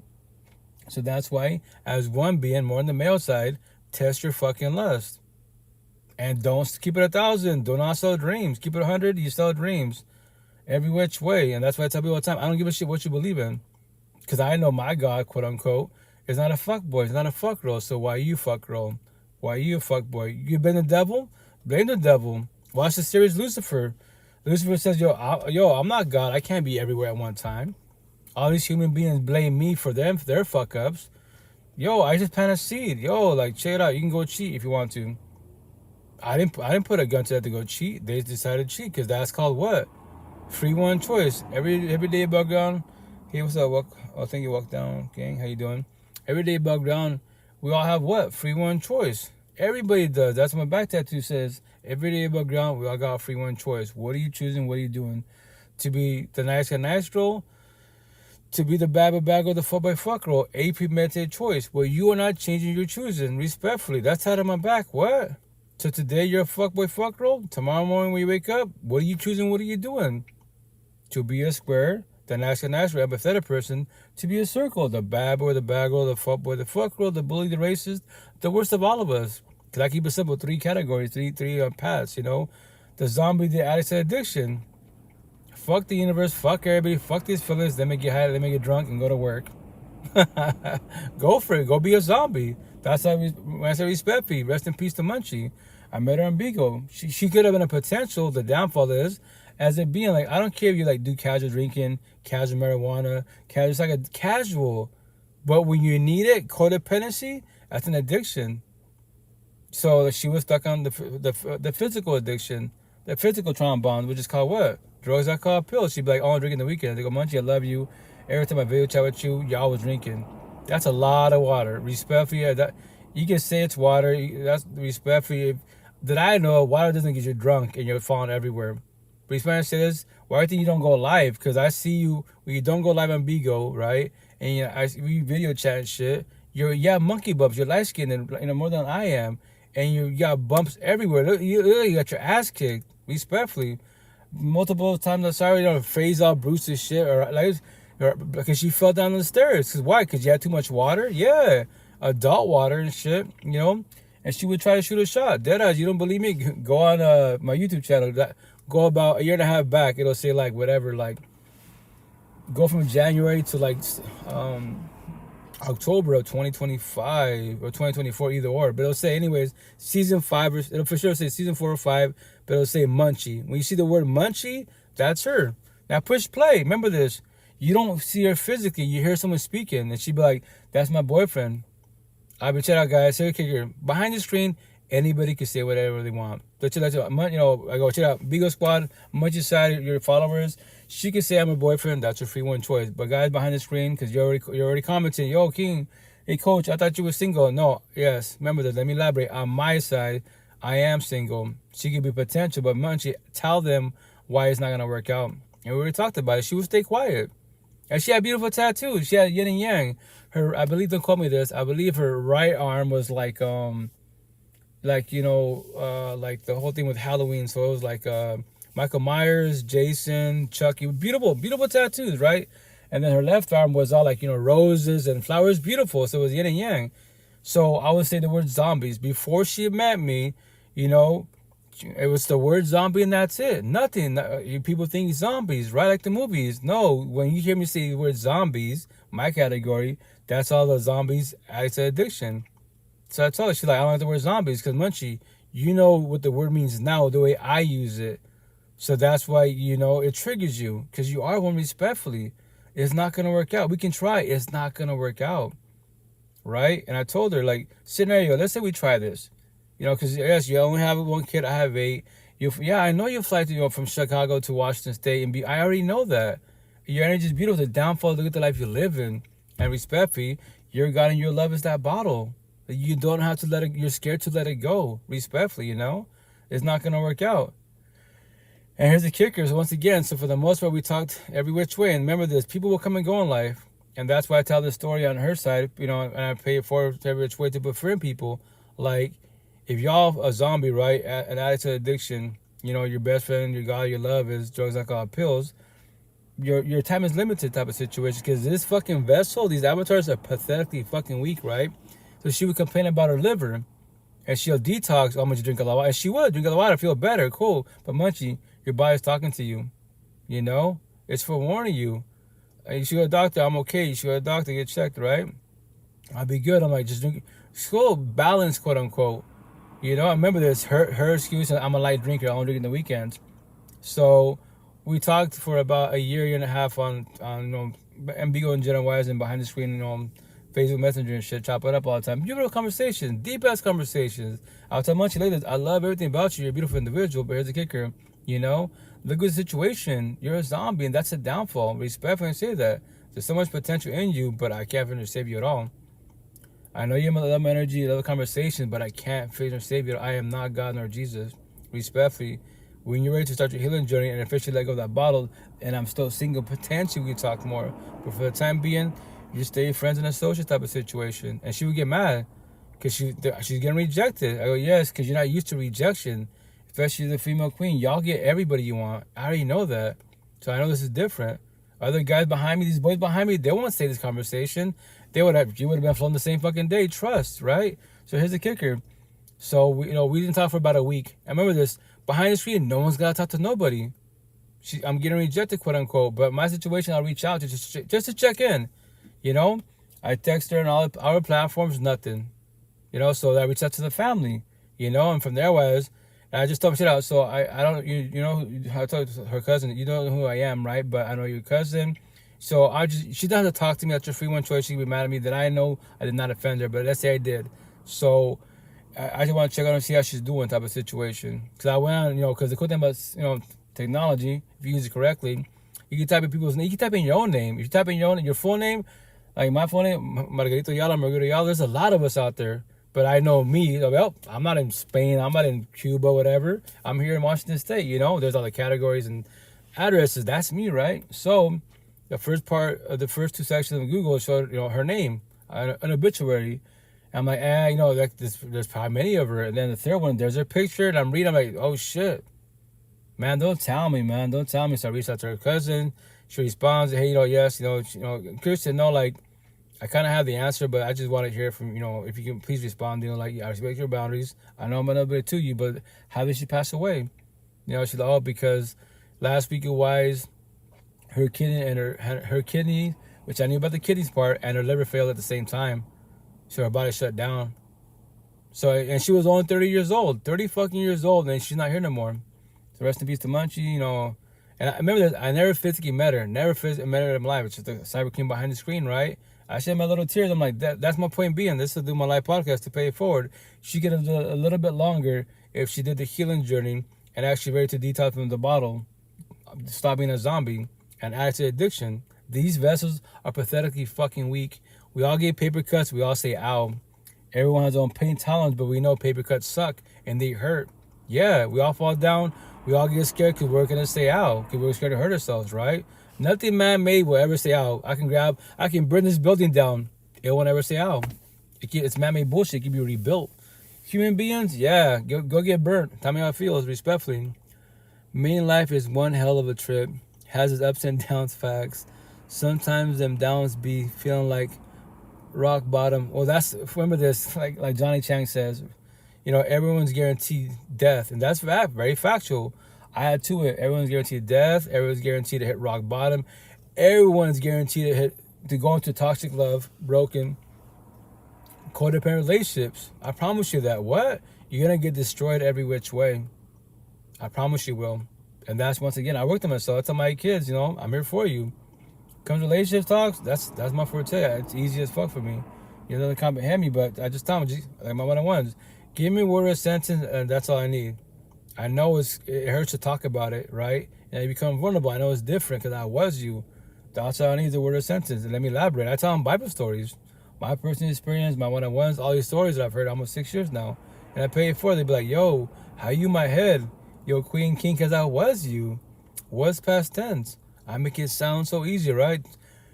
Here's the best part. Give yourself grace. Give yourself props. Why? You're talking to nobody. I don't know you. It takes strength and courage to reach out to somebody and have a conversation about this. She would really humble you. Who would humble me? I'm asking. Goofy. Yeah, can you elaborate that? Shy would really humble you. Elaborate that, please. Whatchamacallit? I would tell him, yo, remember this. I was you 6 years ago, basically. Keep it simple, 6 years. What? I would ask the same question. I would choke the fuck up and shed tears, right? Because it hurts. It's personal. The relationship's falling apart and it sucks, right? But remember this. And I was trying to pay it forward. You know, could I elaborate more? This pain is not forever. What I add to it. But that's what they told me. You know? So this pain is not forever. If you allow it to be forever, it shall be forever. What do you mean? I'm not going through it. You are. I'm here for you, supportive every which way. But remember this, after this conversation, I go my way, you go your way. I am blessed. You're trying to get blessed. But I'm here for you. My mouth to everybody. I'm always your pocket 24/7, 365. The cool thing about technology, there's Spotify, YouTube. There's my podcast. I'm a broken record. I'll talk about the same shit pretty much word for word. But I keep it simple because that's what everyone bitches about, toxic relationships. The door's right there. You can leave whenever you want to. A zillion people in the whole universe. Why are you stressing about one? Make that make sense respectfully. But once again, if you want love, do you comprehend what love is? If you knew what it was, I promise you 1,000, you would not stay in toxic love, broken, coded place for too long. You know the door is right there. I promise you that. You just don't know that yet. You're scared to leave, the leap of faith, especially when you've been emotionally, spiritually abused, right? Potentially physically abused. They cheat on you, all that bullshit, and you know, you believe that God, I was you. Higher source can't do respect because he gave everybody free one choice. Your free one choice to love, to match energy, and that's his free one choice to be a fuckboy, which is his free one choice. For both of you, the door's right there. That's why I tell the queens all the time, you know, stop to remember to remind you, because no one really says this shit, you know, that's an adult. That's not your fucking kid. Chase kids and only kids and that's it, right? So, stop being his babysitter, his mother, his father, and his probation officer. Leave him. Go to that door. Do not feel guilty. That's not your fucking kid at all. Whatever happens to him, let him fuck up. Whatever he does to himself, he wants to fucking office, let him off his dome. That is not your kid. That was his free one choice. And to go to that door, don't ever look back. You do the healing journey. Detox and codependency. That's the hardest part for everyone to do is to let go. You can forgive a communication as it being happened to you, right? You can't forget it. You can, our mind is strong to 10. You can be, lie to yourself and run from yourself, right?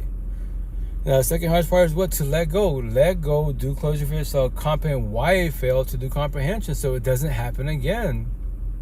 If it happens again, because you allowed to happen, because you haven't let go, you haven't learned from your exes, what happened? What was the red flags? What was the boundaries that passed? What's the things that I accepted? When you comprehend that, the potential to be, as it's happening, you verbalize boundaries. Yo, chill out. I don't deal with jealousy, insecurity issues. What? You told me to buy a cell phone, you're not jealous and controlling. Verbally, you told me that you're not jealous and controlling. I'm watching you. You know, I said hi to a queen. Hey, let's say we go to a daytime coffee. And I'm just bullshitting with the cashier. And you'd be like, oh, you like her? I'm like, what? What do you mean I like her? Well, you say you love me, like, well, I'm getting to know you. And this is the coffee date type of situation. But how do you think I like her? Why do you believe I like her? Well, you were talking to her. Have you heard her conversations? Oh, I'm not your exes. You're traumatized because they would talk to females and they would pass boundaries. I'm not them. You're traumatized. So it's not going to work out more likely. What? I don't deal with jealousy and insecurity issues. Or if you want me to, I can match your energy and I'll become jealous and controlling also. What? I match energy, reverse psychology. You play dumb, I'll play dumber. You play stupid, I'll play stupider. If you can't handle that, it's not going to work out respectfully. So that's me as a being because I worked on myself, you know? And yes, I make it sound easy because why? Real support teams. Not because myself. I'm part of it.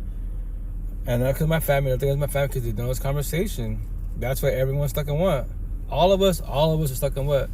The generational cycle. Everyone's future's in front of your face. Y'all bitching about toxic relationships. Look at your family. There's your future. Look at the age gap. There's the future. It does not matter about man-made bullshit. Go become a toxic family. And once again, it's not about being right. I'm for warning you. You want to go find your face? Go find your face. Once again, respect me. You know, I know the outcome, but let me know the outcome. And it is not about being right. I'm paying it forward so you don't become many of us. And if you do become us, you start your healing journey to figure out why it failed, why it happened to you, so it doesn't happen again and again and again. You know?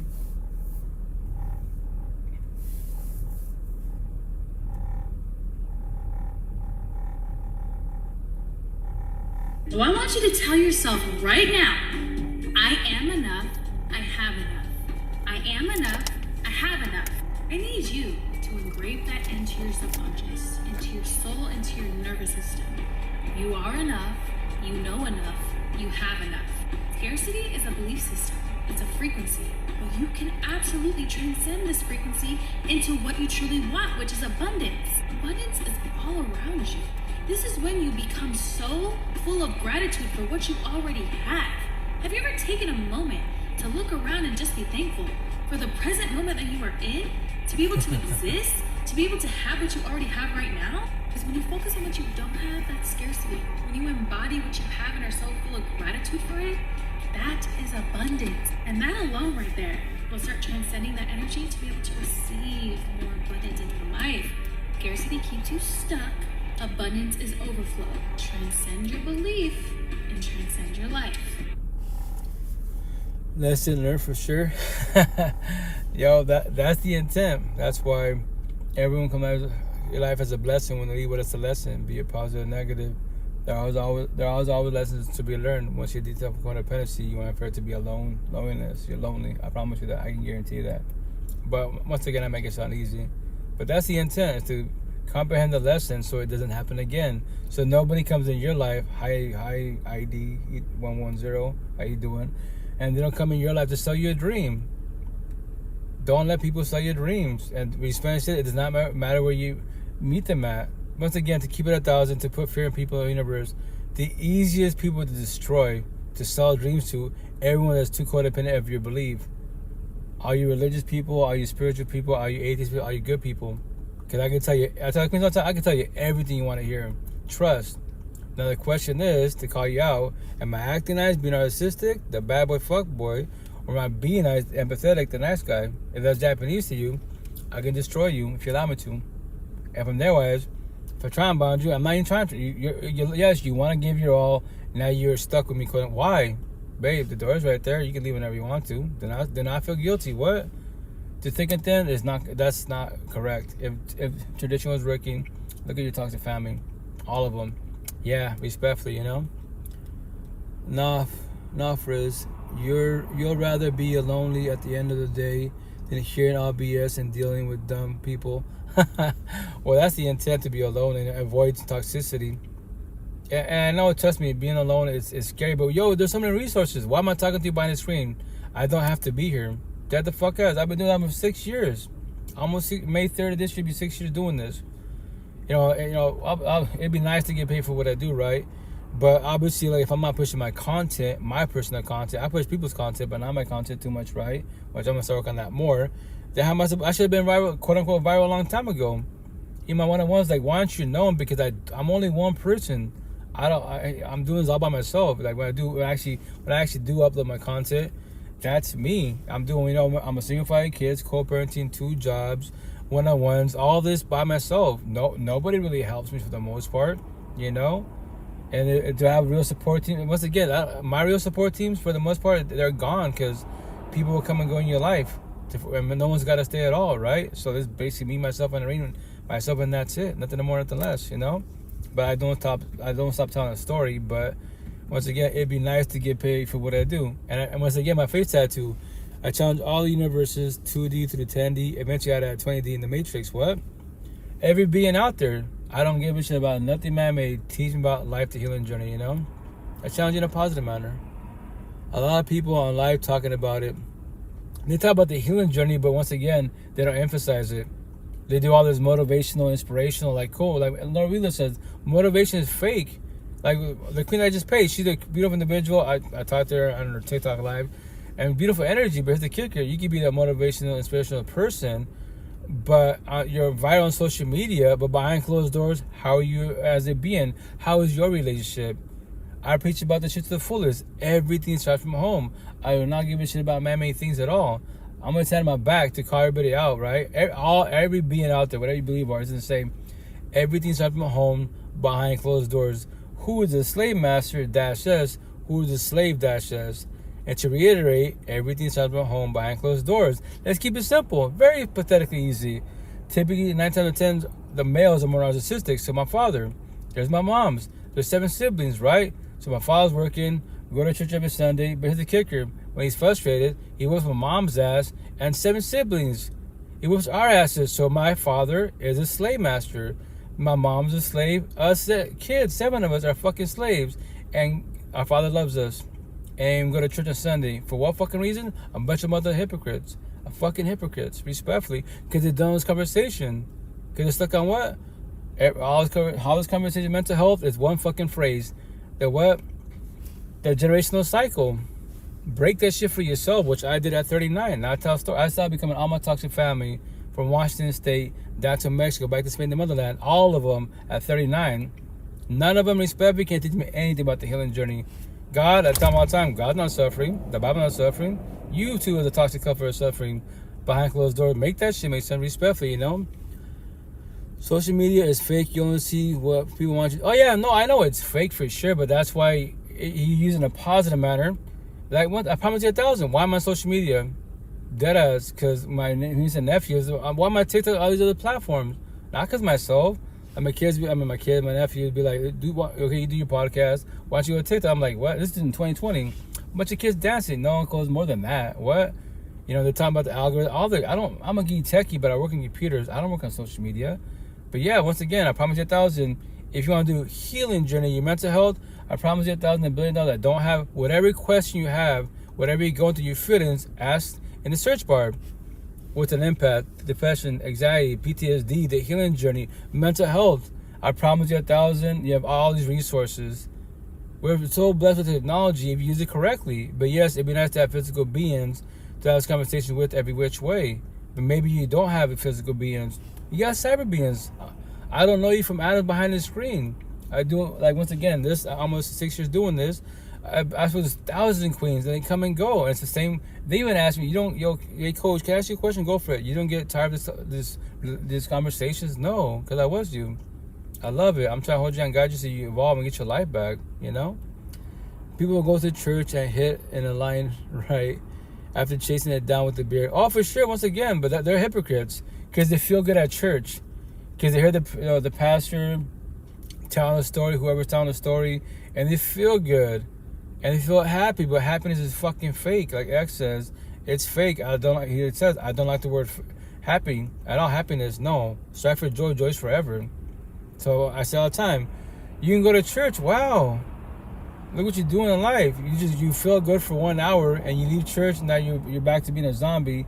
It adds an addiction. You're in toxic relationships. How's this shit working out for you? Remember this. God's not the issue. The universe is not the issue. The Bible, the church is not the. It's the beings in the church. That's the issue. It's the beings in the fucking home. That's the issue. Who says that on these platforms? Show me. I would love to speak to them. Anyone that speaks the way I speak, please. I would love to speak to them. Or similar. I'm waiting for them. Deadass. My ex, she's the only queen that for the most part I speak to her like this. You know, she's not my partner no more, right? Everybody else, I have conversations, but they're still going through it because they're stuck on trauma bonds, or they can't let their exes go. They're so traumatized that they build walls. And it's amazing to me. They build walls. I tell them to expect to call you out. You build walls because I get it, because these boys can sell you a dream, they're too narcissistic, and they get big trust and loyalty. But you pray to God, the universe is sending you a sign, a being. But how can you do that when you build walls? What's a wall? You build the wall, you can't see shit behind the wall. But if, like a pastor from TikTok almost 6 years ago, if you build fences, what are fences? You can see through the holes. Now you observe me, study my eyes. What I say, your eyes are the door to your soul. If you ever see me, I'm always looking at your eyes. Why? People tell me, they call me out, why are you looking at my eyes for? Because your eyes are the door to your soul. As you speak, and I'm observing your energy, the way you carry yourself, the way you speak. To see you being authentic yourself, keep it 1,000, or you're trying to sell me your dream. I see through bullshit. All I see is energy. They be like, I don't know you. I mean, you don't know me. Yeah, I know I don't know you physically, but I know energy. I don't have to know. The body just the avatar, that's all it is. I know energy respectfully, you know. Hey, what's up, Loretta? How you doing? How's it going? Respectfully. So that came right there, that played that clip. You know, she's a motivational speaker, quote unquote. You know, very inspiring for sure, but there's a kicker, like, they can hype you up, which is cool, but you're sad and depressed, that's the problem. Bitter, hateful, that's the problem. Every which way, that's why it's being, what is it, Queen? You know, how are you, how life has everything, what you gonna call it. That's why, like Loretta says, she's like, motivation is fake. Inspire, you know, strive for inspiration, because now you're inspired to do something, and you try to do something best as possible. Let's say you try to clean your home because you're stressed, but clean, like she says, clean one drawer and that's it. It's only one, but guess what? You achieved it. You want to clean the whole house in one day? You can try. It might be stressful. Don't stress out too much. Just do whatever. Just do it little by little. Which I say day by day in baby steps. Do it, like I said, do a drawer at a time at your own pace until you can be more comfortable with it and do more, and so on and so on. If not, then you'd be stressing for too much, you know? So once again, like, it's cool to have all the motivational people, inspirational people, but after you heard what you just heard, how do you feel? You know, are you inspired, and the spark goes away, the dopamine high, and are you sad, bitter, hateful? Or you inspired, you know what, I'll try that. That's cool, I'll try that. That's a positive, you know? So, and I'll play one more clip, guys, and I gotta get rolling. Why do single moms intimidate? Why do single moms intimidate men? I dated a few times. I'm a single mom of 3. My kids' ages are 20, 12, and 10. I have a career. I get no help from my kid's father. The recent guy that I was dating, he told me that he didn't want me working 2 jobs. He then gave me an option, him or the job. I told him he needed to support the loss of income. Of course, no response. He ghosted me for a week. Then he reached out and told me if I didn't see him, then he was going to break up with me. I told him again about my income and my household bills. I have my own house. He stays with his mom, dad, and siblings. Ew. My point is that no matter what approach I take with the new guy, they all seem to tell me I work too much. I also have a district nurse job. I don't get it. Am I the problem? Am I really working too much? I'm only 36 years old, and I'm okay if I stay alone. But at the same time, I want to know if being independent is a problem in my relationship. Oh, it's because you're a nurse. Let's start there. The red flag. The red flag is that you're a nurse. My question is like, girl, where are you finding these guys? Like, where are you hanging out? That this type of man is there and you're attracting. Not at the hospital. Clearly not at the hospital. Is he a patient? If my girl is like, if she's a nurse, she must be earning well, you know? 2 jobs. Two jobs. You have to be compatible in all aspects before you start dating somebody. Men, if you're gonna ask your girl to work less, are you going to provide for her what she is winning at that job or at that side hustle?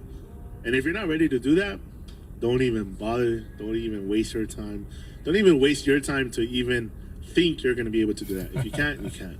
If a woman is already taking care of herself, providing for her kids, roof over her head, and a man is trying to come in but isn't even doing that for himself, you got to be realistic.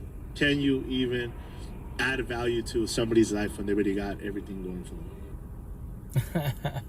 Deep conversations, right? All right, what's up, Diego? ¿Cómo estás, Madios? How you doing? How's it going? Oh, it's not. Oh, sorry, Hernandez. That's my auntie's name, but good morning, Queen. How you doing? Respectfully say that. I apologize. I thought you were Monty. my tia, you know, what you gonna call it. Good conversation. So once again, if you're a single parent and you're maintaining, right, you're doing your part best as possible. So all that bullshit, like, you know, we trying to say that, like, it's cool if you want to live, you know, if a party with the parents, cool, as long as everyone gets along, it's not toxic and bullshit, cool, more power to them every which way. But like you said, like, you work 2 jobs, so you gotta, you know, quit one job, you choose one job or me. That you got to manipulate to the fullest. Like, what the fuck? Like, no, because if it doesn't work out, then what? And you know, and that's the shit. Like, that's why I say potential to be. I want to get to know you as a being, right? And then your energy, your environment, and your universe. Why? Because you have your universe, I have my universe. I want to make sure we're compatible and we have time for each other. Let's say she's got kids. I'm assuming if I have kids, I can do co-parenting. First and foremost, if you're gonna date single parents, right? If you're not a parent at all, you have no kids, and you want to date single parents, you gotta ask the correct questions. Because if not, it could be a bad situation for you. How so? Let me elaborate. Let's say I don't have kids, right? No, keep it simple. I got kids, right? But there's to be she has no kids. And let's say she'd ask me these questions, so I'll help her out, chill out. So I'm going to teach you best as possible to warn you. You don't have to do this. But if I was you in a date, say it don't work out, then it's to be he's got kids, right? So ask these questions before you get involved and overthink. And what's the questions? You know? So as a mother, like, how many baby mamas? I have 8 kids, right? People here, I have kids. Like, how many baby mamas do you have? Like, oh, just to let you know, I only got 2. If I'm with you 1,000. I don't do that. Body hopping, the whole face, all that bullshit. No. If I'm with you, and that's it, right? So I'll tell you. So ask me. So, how's my first baby moms? How's the relationship there? Co-parenting? There's no co-parenting. She's not in her daughter's life. So I respect my tattoos. She's a Debbie mother. She's on a journey, no healing journey. That's a free one choice. Nothing against her. And she asked me about my second baby mom. How's the relationship with your second baby mom? Oh, we do co-parenting. Cool, there it is. So potentially could work out, you know? And I would tell you, you won't meet the kids yet. I'll probably wait maybe like, I don't know, 5, 6 months, 7 months before you actually meet them to make sure you and I are solid. And from there wise, you know, and this is the part when you have, you know, you're a single parent and, you know, your ex type of situation. And number one, how you doing? Welcome to life. You know, from there, hello, how you doing? What you gonna call it? Your ex-wise, they're okay and they're okay with you having a partner, but they can have their partner and they can pretend to become jealous, or, you know, now because you've been single for so long, now they'd be like, you know, like my ex, you know, she's like, when I started dating almost 4 years ago, my last girlfriend, you know, she's like, what about the boys? I'm like, I'll make time for us. But here's the best part. Does that bother you that now that I have a girlfriend? You've been had a boyfriend for almost, it was like 2 years, right? So what? So I'm supposed to say single and not be with nobody, but you can have a boyfriend and you can move on and that's okay? Really? No, it's not going to work out. So I go, there will be times for our boys, co-parenting, and myself and my girlfriend, obviously, and balance best as possible, you know? And she got in her feelings a little bit. Even her man was giving her like grief, like, yo, like, we're a couple. That's cool. He's got a partner, so they have time for themselves also, you know? And that's called co-parenting best as possible. But it's easier said than done because of feelings. When feelings are involved, it's a lot harder. But that's why you should want to have these conversations, especially if you're single parents. And, you know, and you're trying to do this. If you especially have no kids and you want to date single parents, you got to make sure everything's compatible best as possible. On top of that, and that's the scenario. Let's say I have a third baby mom, which I don't, but let's say I did. And she asked me, well, how's the relationship with your third baby moms? Well, that's my last girlfriend. You know, she's jealous, controlling. She's stalking me on social media. That's a major red flag. Don't get involved with me, because if your ex is too toxic and they don't do co-parenting, They're being mean, bitter, stalking, and bullshit, right? So what happens is you can get involved with me, but remember this: Meg, she hasn't let me go. She doesn't want to see me happy. So when she sees me happy with you, what's gonna happen? There's me drama and problems. She become jealous maybe and want to fight you to get involved with me. So that's the type of people. You want to date single parents, ask the correct questions so you don't get in situations. And then like my situation, potentially to be when they're single mothers, I tell them and ask the questions. How's your baby father's co-parenting? Oh no, there's no co-parenting, deadbeat, whatever, cool. Always jealous. Oh, Queen, thank you for being honest, being vulnerable. But remember this, I date you and the kids, and I date your baby father. There's no relationship there, is there? Co-parenting. So I know it's not going to work out. You're not the problem. The kids are the problem. He is the problem. He does not want to see you happy. He hasn't let you go. So it's not going to work out between us. Because I know that if I come in your life to make you happy and the kids happy, and he sees that, he's going to be jealous because he lost that. And he's not going to want to see you happy. It's going to be problems and bullshit. I do not get involved with toxicity. You're not the problem. He's the problem. Respectfully. And that's why when you get to that point, if you have to get police involved, that's why you have courts, pillar parenting. So you have to deal with your ex as best as possible. They deal with the courts. You have your separate times, parenting plan. That's it. It might trigger him. You know what? F her, F the kids. I'm a deadbeat father. But I call everybody out. If you're a deadbeat mother, deadbeat father, do not say God, do not say love. You don't have to get along with your ex, right? But your kids, those are your kids. Analogy, metaphor, counseling thought. That's your inner child. Those kids don't know nothing about feelings and the healing journey. They don't know shit about these conversations. Teach them so they don't become their mother and father. That's right to my kids. I'm your father. There's your mother. She got a boyfriend. I'm going to teach you best as possible so you don't become us. If you do, I'll be here to hold you and guide you because I know what you're going through. I know all the feelings, comprehend to the fullest. And it's not easy. I make it sound easy because I worked on myself in my healing journey. I reached out for help and they helped me. I got my life back. Now what I do is I was taught. I pay it forward and I tell stories and that's it. So you don't do what I did, many of us did, respectfully. So that's why I do what I do. Yes, it's not easy, it's not easy. Like me, I'm single mom, I have 2 kids to raise them, Okay. But it's not good, you need to tell the kids, And I think for me, I open the kids everything, what's happened to us, or it's not easy being a mom, being a parent, but but me, I hate the stress. Honestly, I'm a happy person. I'm more on positive in life. Yeah. So that's the good for me. Because in my live stream, mostly I do sharing and encouraging people, to be happy in spite of lots of problems. Right. Yeah. That's so important. Yeah. If you're a positive person, you easily to understand everything, no stress. But the problem sometimes, if you have a partner, they not like the way you are, how you raise your mother. Like me, my mom raised me well, so I'm like this, So sometimes in a relationship, it's very hard. But if you know to become like this, how if someone is mad, just keep quiet and pray, only like that. So, but it's depend. But it's depend to the person, Correct. Oh yeah. Because me, in my ex-partner, we have 8 years in a relationship. Okay. But the problem, I leave him because he's a gamble, so I don't like that. I cannot see myself grow. He only wasting lots of money. Right. So for me, it's not good. No, yeah. I love to grow. Right. Yeah, I think about the future of my kids. Right. That's important. Correct. And but then, me, I'm single mother. I'm proud, because I raised my 2 kids with my own, Right. And no sustain from his father, But, I never teach my kids to hate their dad. Right. Because at the end, he's the dad. Correct. I never, until now, going 6 years, living alone with the 2 kids, Yeah. I ask my kids, if you like your dad, okay, just go, Yeah. So that's so important, Yeah, for sure. I'm a good parent person.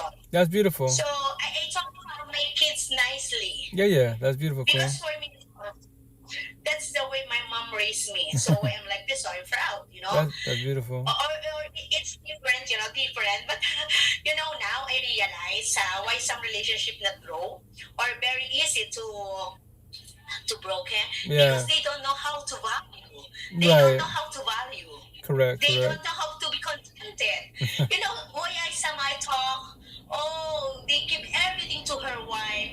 He works hard for her wife, for the family, but the problem, they not contented the woman. So, Right. that's true. It's a real life. It's a real life, It's a real Correct. life. Very It's factual. happened. So, hey, bud, how you doing, King? How's it going? For me, I How you think, feeling? How's your teeth? if you value a little things, Right. if you value, you not easily. Correct. Correct. And if you always think about the good things he do to you, you're not, it's you always value. You must be contented what you have. Correct. So, but sometimes I think maybe even how good you are, but sometimes if it's not meant for you, maybe even how you sacrifice, like me for 8 years. Correct. It's not easy. Right. I'm still at home, being a mom, being a wife, but if it's like that, it is over. So, Right. Oh yeah. Well. but after the there's always a rainbow. So Right. happy. Right. There's like to say Yeah, that's true. there's light at the end of the tunnel. It's a blessing in disguise. Initially, it hurts. Yeah, The breakup hurts, and you're in pain, right? And then, especially when kids are involved, because when your kids ask you, "Hey, mom, hey, dad, where's mom at? Where's dad at?" It hurts. It hurts a lot because you don't have to answer that question because you're going through the breakup. Mm-hmm. If two couple are separate, or the most sacrificing is the kids. Oh yeah, The most 1,000. sacrifice. Yeah. Yeah, they suffer lots because it's not easy for them. Correct. Oh yeah, But facts. sometimes couple not think about that. They think mostly now, okay, I have work, okay, bye bye, I find like that. So now I realize, the kids must sacrifice. If their parents broke up, the kids, Right. Oh So yeah. that's life. It's right, and that's why I preach about co-parenting. Like, it's easy said and done, but the intent best as possible is to do for the kids, and then talk to them. Check out. This is the reason why your mom and I failed. So I'm gonna teach. Like my kids, I'm gonna teach you to you don't become us. If you do, as you're gonna talk to relationship, I'll hold you and guide you. But remember this. I tell my kids, I can't fix or save you. I can save you physically, but if you're gonna talk to relationships, trauma bonds, I know you will go back and give chances. The way your mom and I did is the same thing. It's toxic, not healthy, but I'm here for you. And that's what you do. You just try to prepare them best as possible. Because I tell people, like, you're suffering with no kids in toxic relationships. Then you have kids and your kids grow up and they suffer in toxic relationships. Can you hold that and guide them? Can you help them evolve? If not, then what can you do? And that's their breakups. That's their traumas. But you can be their supportive. You can have these conversations and guide them best as possible. And on top of that, I tell people, like, to call everybody out in a positive manner. Like, in this lifetime, how many bodies are you going through to figure out what love is? How many tears are you shedding to figure out what love is? Because love doesn't hurt. Love is beautiful, exotic. Love is freer than the water. It's toxic love. When you love somebody that doesn't love you back, that hurts. When they take energy and you match energy, that's opposite attract. It's not going to work out. That's why I say all the time, toxic love.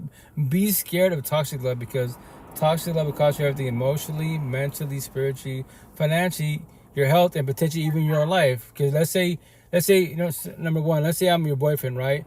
I'm emotionally, spiritually abusive. I'm cheating on you, and I'm physically abusive. I'm beating you up, and then you try to leave me. And if I can't have you, nobody can have you. I can potentially murk you, and you're not here no more, right? Because I can't handle rejection. Even though I mistreat you, I can handle rejection.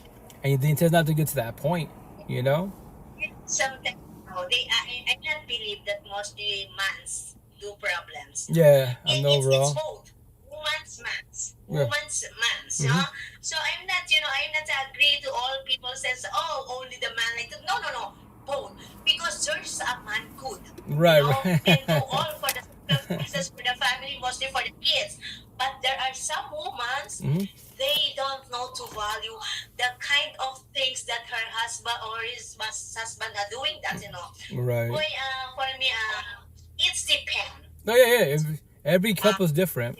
Yeah, every household is different. Yeah, And on top of that, the family and the friends, for the most part, they know you, so they observe you. And if you want to find out the relationship, the people that actually know them, like that's your parents, that's his parents, that's a family and friends, because they see the drama and they be like, yes, they're kind of both toxic, both drama, but it's typically more the wife, more the husband. They'll let you know, like they could lie to you, but no, that person just watched them. They sell dreams, you know, and that's the intent. Is like you learn from the breakup so you don't do it again, because a lot of Because us. sometimes, Mhm. yes, and because sometimes, in a relationship, not good if you have pride. Oh yeah, well, Pride. pride and ego. Yeah, that's Pride. right, and You know, that's more on and the male side. sometimes, Hmm. yeah, I used to be like that. sometimes, why it's easily broke up because they're all, what the other guy like that, the other like that. So no, there's no, The argument, right, So hmm. yeah, Well, it's so because that's mhm. if someone mad, just keep quiet, just wait. Yeah, take Patience, a rest for a right. meantime, then talk before you go to bed, or Hmm. after that you woke up in the morning, you fix everything, you happy again, another day again. So the problem now is they easily Hmm. to give up. Right, They not right. see the value of this kind of people that I choose. Correct, correct. Because there's no perfect. Right, Everything obviously has not. fault. Everything has pros. Correct, correct. But if you choose someone, you need to understand. But sometimes it's not easy if you're in the situation like Oh that. yeah. But in my case, there's no cheating. No, there's no cheating. Only he always depends his family in the USA, and I don't like that.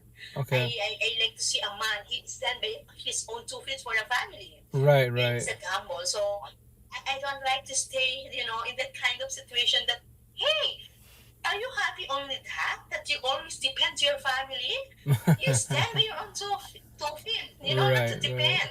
So Correct. that's only, But after that, you learn a lesson, Yeah. Oh yeah. and That's the intent. think always. If you're a positive person, always think that, oh, okay, after the darkness, there's a brighter tomorrow, another sunset. So, that's Right, life, right. Even how you want to have a complete family, if it's not for you that guy, it's not easy, But just leave up all to God. Right. Oh Before I'm too yeah. rushed to find it. Before I'm too rushed to find, I said, oh my God, I'm getting older now. But no, just leave up all to God. One Right. day, He gives you a right man in His perfect time. No, yeah, most So, definitely, definitely. Yeah, yeah.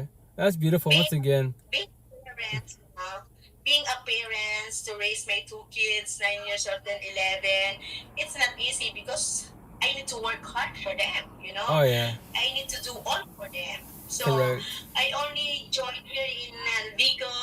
I do only live stream if I feel bored or wait my time going to sleep.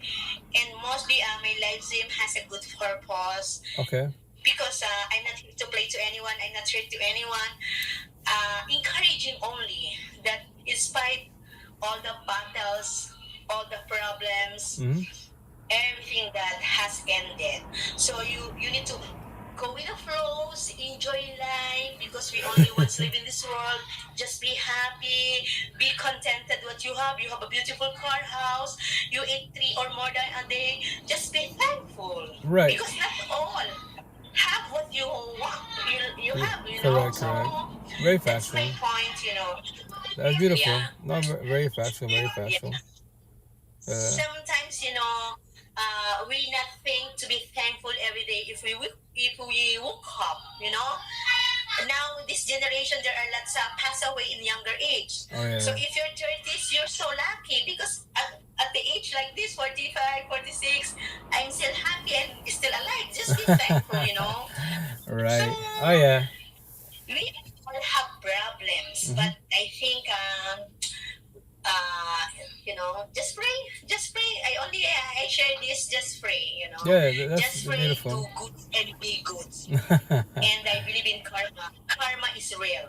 Oh yeah, no. What you do to others, it happens to you, the Right, more, right. So Very, that's it, very factual, very here factual. in Bigo, it's not only for having fun. Sometimes you need to, you got something to put in your mind that, hey, I'm getting older. if you age 40s up, your mind more on maturity. You like a peaceful, you know. You know, but Right. it's depend. I think it's depend because me, I enjoy myself. Yeah. I'm so happy. I'm so everything, you know. So that's it. That's beautiful. That's life. No, yeah, no, I'm happy for you. And that's the intent, like to balance life best as possible, you know. And then maybe in due time, God, the universe will send you a potential partner that will match your energy, that will actually love you for you, and maybe you have this, you know, family again, a relationship again, you know. Like my situation, next month in March, I'm 4 years single. It'd be nice to have a potential partner, but the way you speak, my energy is too strong for them. And then if they're having a bad day, they don't want to talk about their feelings. So yeah, it's the. Mhm. Well, Some says marriage is only a piece of paper, you know. yeah. But sometimes, you know, because you know, if your love is pure and genuine to your partner, how many battles came into your life? I think you have to work for that, you know. But you know, Right. in USA, it's very expensive. If you divorce, you need to pay everything, you know. But here in the Philippines, there's no divorce. But if you married, Mm-hmm. even you broke up Uh-huh. and you find other woman, you still married. So Uh-huh. that's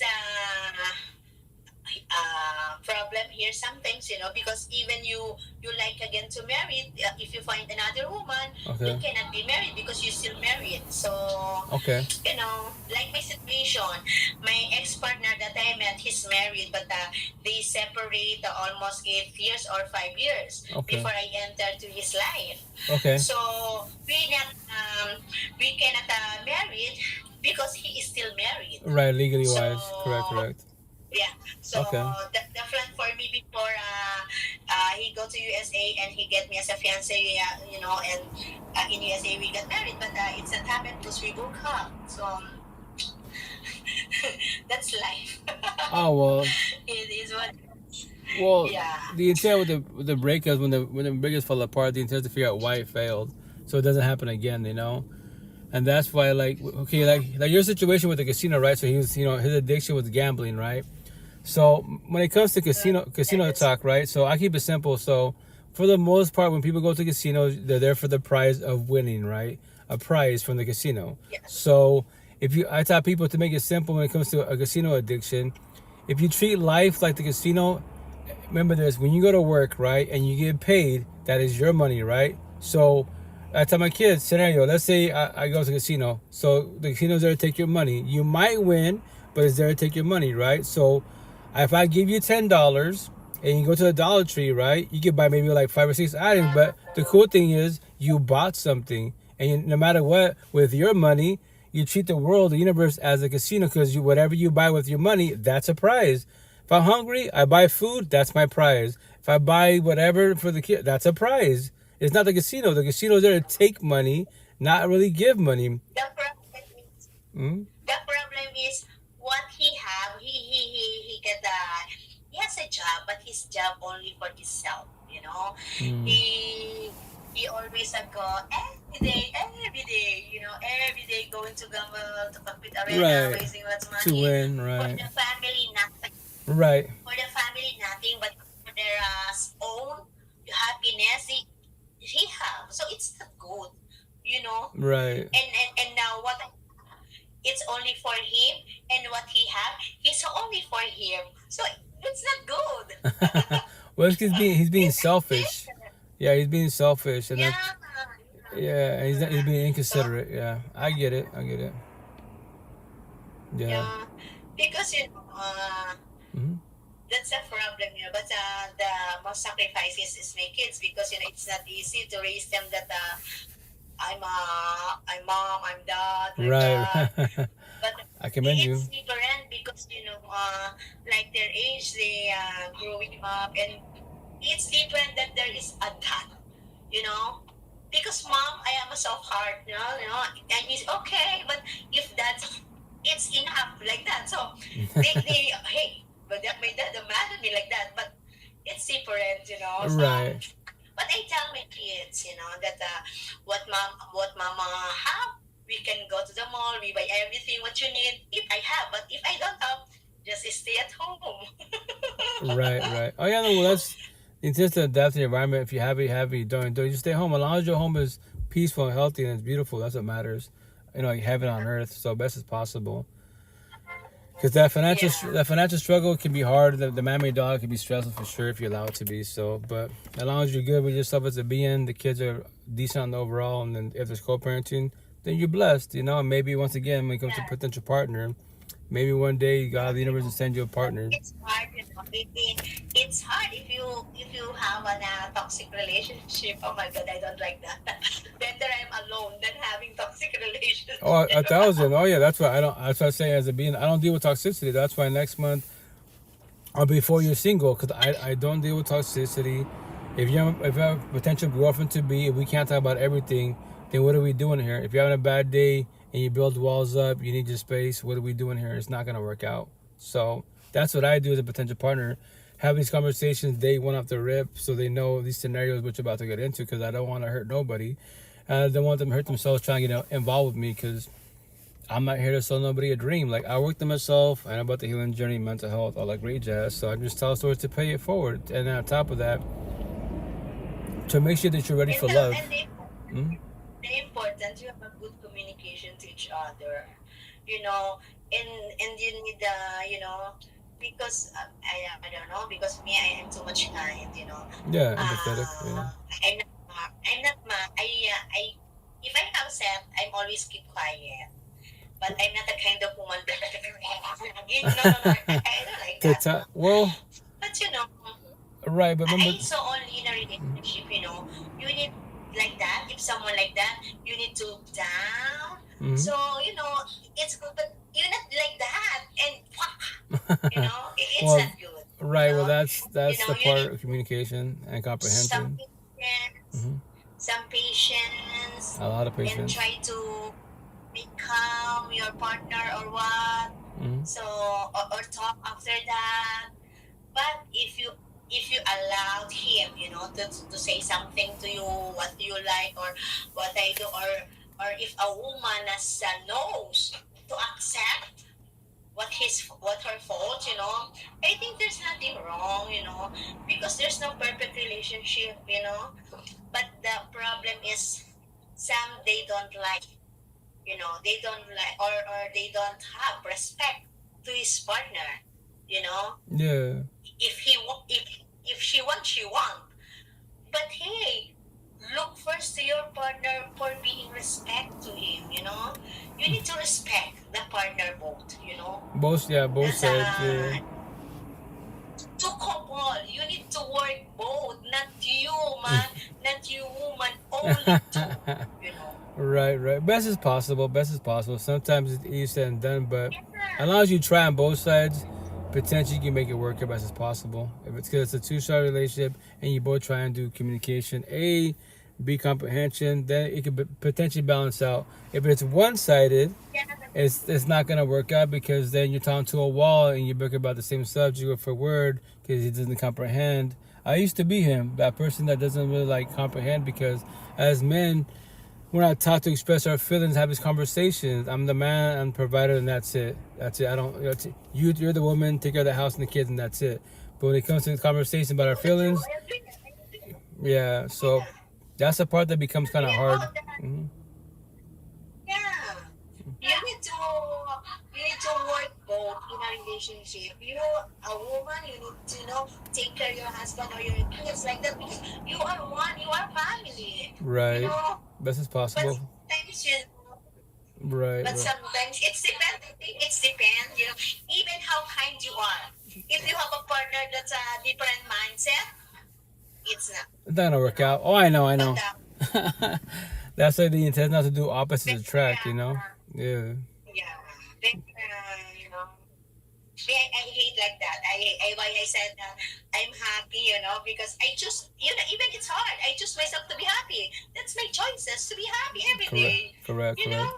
Very factual. It's good that God is with you, because if God is in your heart, in a relationship, you never to think, you always think about to do goods. to love Correct. your partner, because God, that's God's likes, that's God's wants, it's very big help if you have God's in your heart, Exactly. That's because I'm a God-fearing person, I always cry to Him. I don't have any friends because I'm too careful having friends, being kind, too much take advantage of being kind who I am, but it's okay. For me, God saw you, God punished to you, Me, I always do good to everyone, so, Right. but we can please everyone here. Oh yeah. Correct. Yeah, that's true.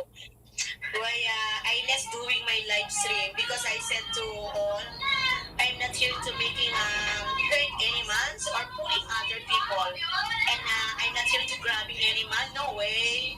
I only enjoy myself Okay. talking and meeting people from different countries. Right. So that's it.